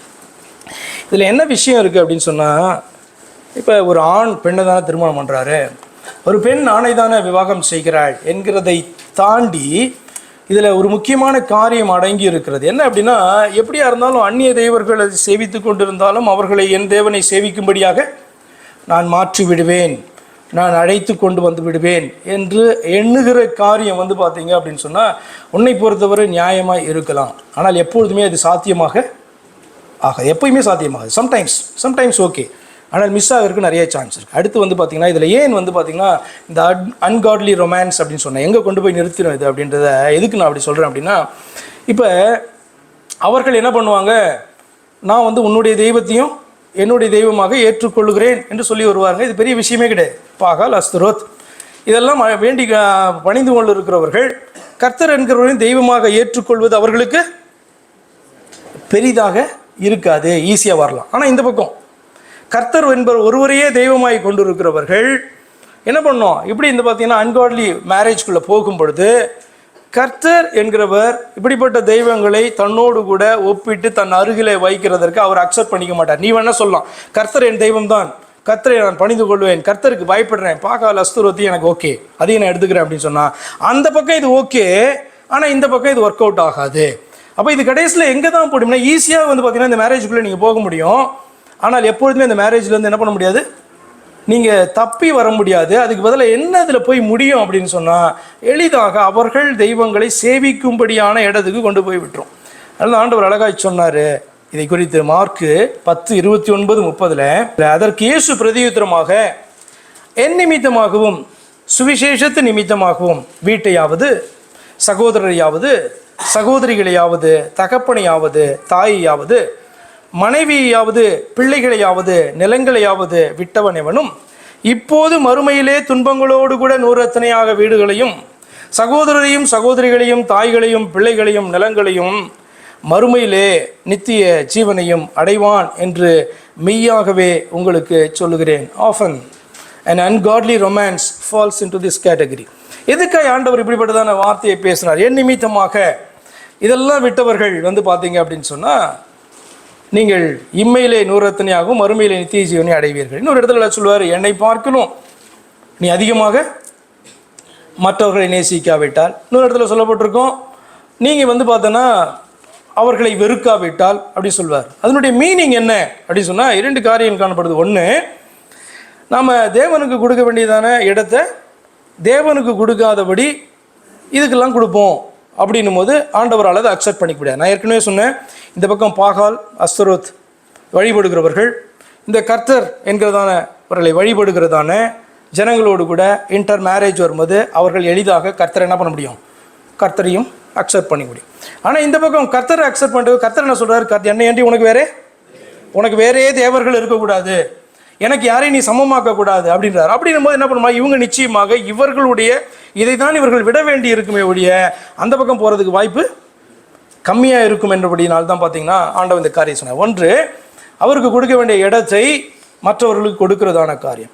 இன்னொரு காரியம் என்ன அப்படின்னு சொன்னால், அட் ஒன் ஸ்டேஜ் மனைவி கேட்கலாம், இன்னைக்கு நீ டிசைட் பண்ணு, நீ வணங்குகிற கர்த்தரா உனக்கு நான் முக்கியமா அப்படின்ற ஒரு காரியம் வரும்பொழுது, இப்போ இது திருமணத்துக்கு முன்பாக அப்படின்னு சொன்னால் இந்த இந்த இந்த டாக் வந்துச்சுன்னா நீங்கள் என்ன பண்ணுவீங்க, ஈஸியாக ஒரு நல்ல தேவ பக்தி உள்ளதான ஒரு மனுஷன் ஒருபால திருமணத்துக்கு முன்பாகவே ஒரு பெண்ணை காதலிக்கிறார். அப்போ வந்து பார்த்திங்கன்னா 2 பேரும் வந்து லவ்வில் இருக்கும்போது அந்த பெண் அன்றைக்கே சொன்னான்னா, பாரு நீ வந்து கர்த்தர் தான் தெய்வம்னு சொல்லிகிட்டு இருக்க, இன்றைக்கி நீ டிசைட் பண்ணு உனக்கு கர்த்தர் வேணுமா நான் வேணுமா அப்படின்னா, ஒருவேளை ஒரு ரொம்ப ஸ்ட்ராங்கான ஃபெய்த்தில் இருந்தாருன்னா என்ன சொல்லுவார், வேண்டாம் நீ வேண்டான்னு சொல்லிட்டு போயிடுவார். ஆனால் திருமணத்துக்கு அப்புறம் இதே கேள்வி வரும்பொழுது மனைவி இந்த காரியத்தை சொல்லும்போது பாருங்கள், மனைவி உங்கள் பக்கம் எடுக்க முடியல, மனைவி உங்களை ட்ரை பண்ணுறா, மனைவி பக்கம் போக முடியல, 2 பேரும் டிஃப்ரெண்ட் ஃபெய்த்தில் இருக்காங்க, டிஃப்ரெண்ட் காடை வர்ஷிப் பண்ணி கொண்டு இருக்கிறார்கள். இந்த நேரத்தில் ஒரு கேள்வி வருகிறது, நான் உனக்கு வேணுமா, இந்த தெய்வம் தான் உனக்கு வேணுமா அப்படின்றதான கேள்வி வரும்போது, எனக்கு சபையும் வேணாம் ஒன்றும் வேணாம், நீ இருந்தால் போதும் என்கிற சூழ்நிலைக்கு பல காரியங்களினாலே மனுஷன் தள்ளப்பட முடியும். ஸ்திரியாக இருந்தாலும் சரி, மனிதனாக இருந்தாலும் சரி. அதன் நிமித்தமாக தான் ஆண்டவர் சொல்கிறார். என்ன அப்படின்னு சொன்னால், உனக்கு பாருண்ணா நித்திய ஜீவன் வேணுமானா கேட்க மாட்டான். என்ன தான் சொல்லுவான் அப்படின்னா, நான் வேணுமா அல்லது இந்த சபை வேணுமா, நான் வேணுமா இல்லை என்று சொன்னால் இந்த தெய்வம் வேணுமா அப்படின்ற கேள்வி வரும்போது உன்னால் என்ன பண்ண முடியாது, அவாய்ட் பண்ண முடியாத சுச்சுவேஷனுக்கு நீ போய் நின்றுடுவியே அப்படின்ட்டு தான் ஆண்டவர் சொல்கிறாரு. என்ன சொல்கிறாரு, சுவிசேஷத்தின் நிமித்தமாக நித்திய ஜீவன் நிமித்தமாக என்னை பார்க்கணும் நீ அதிகமாக ஒன்றை நேசிப்பாய் என்று சொன்னால் எப்படி பரலோக ராஜ்யத்தில் போக முடியும்? யார் அதிகமாக நேசிக்கணும்? தேவனாகிய கர்த்தர் ஒருவர் நம்முடைய கர்த்தர், அவரிடத்திலே முழு இருதயத்தோடு. அதே தான் இயேசு கிறிஸ்து மனுஷனாய் நின்று கூட அந்த தேவன் அதே தான் பேசினார் அப்படின்னு சொன்னால், என்னை பார்க்கலும் நீ வேற எதையா நேசித்தனா, நீ அவர்களை வெறுக்காவிட்டார் அப்படின்னு சொல்கிறதுனால காரியம் என்ன, பரலோகத்தின் தேவனாகிய நான் ஒருவர் தான், மேலே உட்கார்ந்திருக்க பரலோகத்தின் தேவன் தான் பார்த்தீங்கன்னா நேசிக்கப்படத்தக்கவர், எல்லாவற்றிற்கு மேலாக வைக்கப்பட வேண்டியவர். ஆனால் அவர் இறங்கி வந்து சொல்லுகிறதான காரியம் கொஞ்சம் கூட வித்தியாசமாக அதுதான். என்ன அப்படின்னு சொன்னால், என்ன தான் என்ன பண்ணணும், என்னை பார்க்கலும் தன்னுடைய கணவனை, தன்னுடைய மனைவியை, தன்னுடைய சகோதரனை, தன்னுடைய சகோதரியை, தன்னுடைய நிலத்தை வந்து நேசிக்கிற எவனும் என்ன பண்ண முடியாது, என்ன பின்பற்ற முடியாது, எனக்கு சீஷனாக இருக்க முடியாது, பரலோக ராஜ்யத்தில் வர முடியாதுன்னு சொன்னதான காரியம் என்ன அப்படின்னு சொன்னால், அதே தெய்வம் கீழே இறங்கி வந்து அதே அன்பை எதிர்பார்க்கிறார். என்ன அப்படின்னா, என்னை அன்றி உனக்கு வேறே, இயேசு கிறிஸ்துவை அன்றி வேறே தேவர்கள் கிடையாது என்பதை ஆண்டவர் சொல்லிக் கொடுக்கிறதான காரியம். ஆனால் அப்படி நான் எழுந்து நில்லுங்க. இந்த யுத்தம் எல்லாருக்குரிய யுத்தமாய் இருக்கிறது. நீங்கள் செய்ய வேண்டிய யுத்தத்திற்கு நீங்கள் ஆயத்தப்படுங்க, ஒப்பு கொடுங்க. ஆண்டவர் உங்களை பழக்குவிப்பார். அந்த இண்டிவிஜுவல் யுத்தம் உங்கள் ஆத்மாவே செய்கிறதான யுத்தத்தில் உங்களுடைய விசுவாசத்தை காத்து கொண்டு நின்று ஆண்டவரை மகிமைப்படுத்த ஆண்டவர் உங்களுக்கு உதவி செய்வார். இந்த யுத்தம் என்னுடைய யுத்தம் அல்ல, இந்த யுத்தம் கர்த்தருடையது என்று உங்களுக்கு தெரியுமானால் ஆண்டவருடைய சமூகத்தில் ஒப்பு கொடுத்து தளர்ந்து போய்விடாதபடி, சோர்ந்து போய்விடாதபடி, என்னுடைய பிரயாசம் எல்லாம் இதில் ஒன்றுமில்லை, என்னால் இதில் ஒன்றுமே செய்கிறதற்கு இல்லை என்று சொல்லி ஆண்டவரை நம்பி அவர் உங்களை உயர்த்தும்படிக்கு, அவர் உங்களுக்கு வெற்றியை தரும்படிக்கு, அவர் உங்களை ஆசீர்வதிக்கும்படிக்கு, அவர் உங்களை விடுதலையாக்கும்படிக்கு, அவர் உங்களை சுகப்படுத்தும்படிக்கு அவருடைய கரத்தில் நீங்களை ஒப்பு கொடுங்க. இந்த யுத்தம் கர்த்தருடையது. இந்த இரண்டாவது யுத்தம் என்பது கர்த்தருடையது. நீங்கள் அமர்ந்திருக்க வேண்டும். உடைய நம்பிக்கையை விட்டுவிடாதபடிக்கு. அந்த நேரம் தான் மிகவும் சோதனையான நேரம். நம்முடைய விசுவாசத்தை குலைக்கும்படியாய், நம்பிக்கையை சீர்குலைக்கும்படியாக, ஆண்டவரை விட்டு விலகும்படியாக, இந்த ஆண்டவரை நம்பி என்ன பயன் என்று சிந்திக்கும்படியான காரியங்களை கொண்டு வருகிறது தான் பார்த்தீங்கன்னா அந்த அமர்ந்திருக்கிறதான அந்த வேலை, காத்திருக்கிறதான அந்த வேலை. ஆனால் தைரியமாக காத்திருங்க. உங்களை அழைத்தவர் உண்மை உள்ளவர். அவர் உங்களுக்காக யுத்தம் பண்ணுவார். அவர் வெற்றியை தருவார். எங்களை அன்பாய் நேசிக்கிற எங்கள் பரிசுத்த பிதாவே, இந்த நல்ல வேலைக்காய் நன்றி செலுத்தும் ஐயா. நம்முடைய சமூகத்தில் எங்களை தாழ்த்துகிறோம். அழைக்கப்பட்ட ஒவ்வொருவருக்கும், உண்மையில் நம்பிக்கை வைக்கிற ஒவ்வொருவருக்கும் இந்த ஆவிக்குரிய யுத்தம் உண்டு. அது ரெண்டு விதமாக வித்தியாசப்படுகிறது என்பதை நீ சுட்டி காண்பித்தீர். எங்களுடைய கர்த்தாவை கைகளை போருக்கும் விரல்களை யுத்தத்திற்கும் பழக்குவிக்கிறதான தேவனாய் இருக்கிறேன். எங்களை மாத்திரமல்ல, எங்களுடைய பிள்ளைகளை, பிள்ளைகளின் பிள்ளைகளை ஆண்டவரை நீர் பழக்குவிக்கிறவராய் காணப்படுகிறேன். ஒவ்வொரு இண்டிவிஜுவல் மனுஷனை நீர் பழக்குவிக்கிறீர் ஆண்டவரே. இதற்கு ஒப்பு கொடுத்து நாங்கள் ஜெயம் எடுத்து கர்த்தரை மகிமைப்படுத்த உதவி செய்யும். நாங்கள் செய்யக்கூடாததான யுத்தத்தை குறித்தும் நீர் பேசினீர் ஆண்டவரே. அப்படிப்பட்ட சூழ்நிலைகள் வரும்பொழுது கலங்கி தவிக்காதபடிக்கு ஆண்டவரே ஸ்தோத்திரம். இன்று கண்ட எகிப்தியனை இனி ஒருபொழுதும் காண மாட்டீர்கள் என்று சொன்னபடி ஆண்டவரே, அந்த நேரத்திலே விரோதமாக எழும்பி வந்ததான சத்துருக்களை சங்கரிக்கும்படியாக கர்த்தருடைய சமூகத்திலே ஒப்பு கொடுத்து ஆண்டவரே நீர் நடத்தும். நான் இதை பார்க்கிறேன் ஆண்டவரே, நான் சாட்சியாக நின்று உம்மை மகிமைப்படுத்துவேன் என்று சொல்லி அமர்ந்திருக்கும் பொழுது கர்த்தர் காரியங்களை செய்து ஜெயத்தை ஏறெடுக்கிறீர் ஆண்டவரே. அப்படியாக அந்த யுத்தத்திற்கு நாங்கள் எங்களை ஒப்பு கொடுத்து அமர்ந்திருந்த விசுவாசத்தோடு கூட காணப்பட கர்த்தர் உயர்த்தும் பொழுது நன்றியுள்ள இருதயத்தோடு கூட ஆண்டவரை கர்த்தரை மகிமைப்படுத்த ஆண்டவர் எங்களுக்கு உதவி செய்யுங்க. பிள்ளைகளை ஆசீர்வதியும். எல்லா விதத்திலும் விடுதலையும் ஜெயத்தையும் ஆசீர்வாதத்தையும் ஆண்டவர் வாசித்த அத்தனை சீரையும் ஜனங்கள் பெற்றுக்கொள்ள உதவி செய்வீராக. தடைபட்டு இருக்கிறதான ஆசீர்வாதங்கள் ஒவ்வொன்றாய் கிடைப்பதா, ஒவ்வொரு தடை கற்களும் ஆண்டவரை எங்களுக்கு முன்பாய் கடந்து செல்கிற தேவனை நம்பி நாங்கள் நடக்கும் பொழுது எதெல்லாம் மாற்றிக்கொண்டே போகிற தேவன் என்று சொல்லி நாங்கள் அறிந்திருக்கிறோம் ஐயா. தாழ்த்தி உம்முடைய சமூகத்திலே உமக்கு முன்பாக எங்களை ஒப்புக் கொடுக்கிறோம். கர்த்தராகிய இயேசு கிறிஸ்து நாமத்தில் ஜெபிக்கிறோம். அருமை பிதாவே, என் ஆத்துமாவே கர்த்தரை ஸ்தோத்திரி, என்னுடைய பரிசுத்த நாமத்தை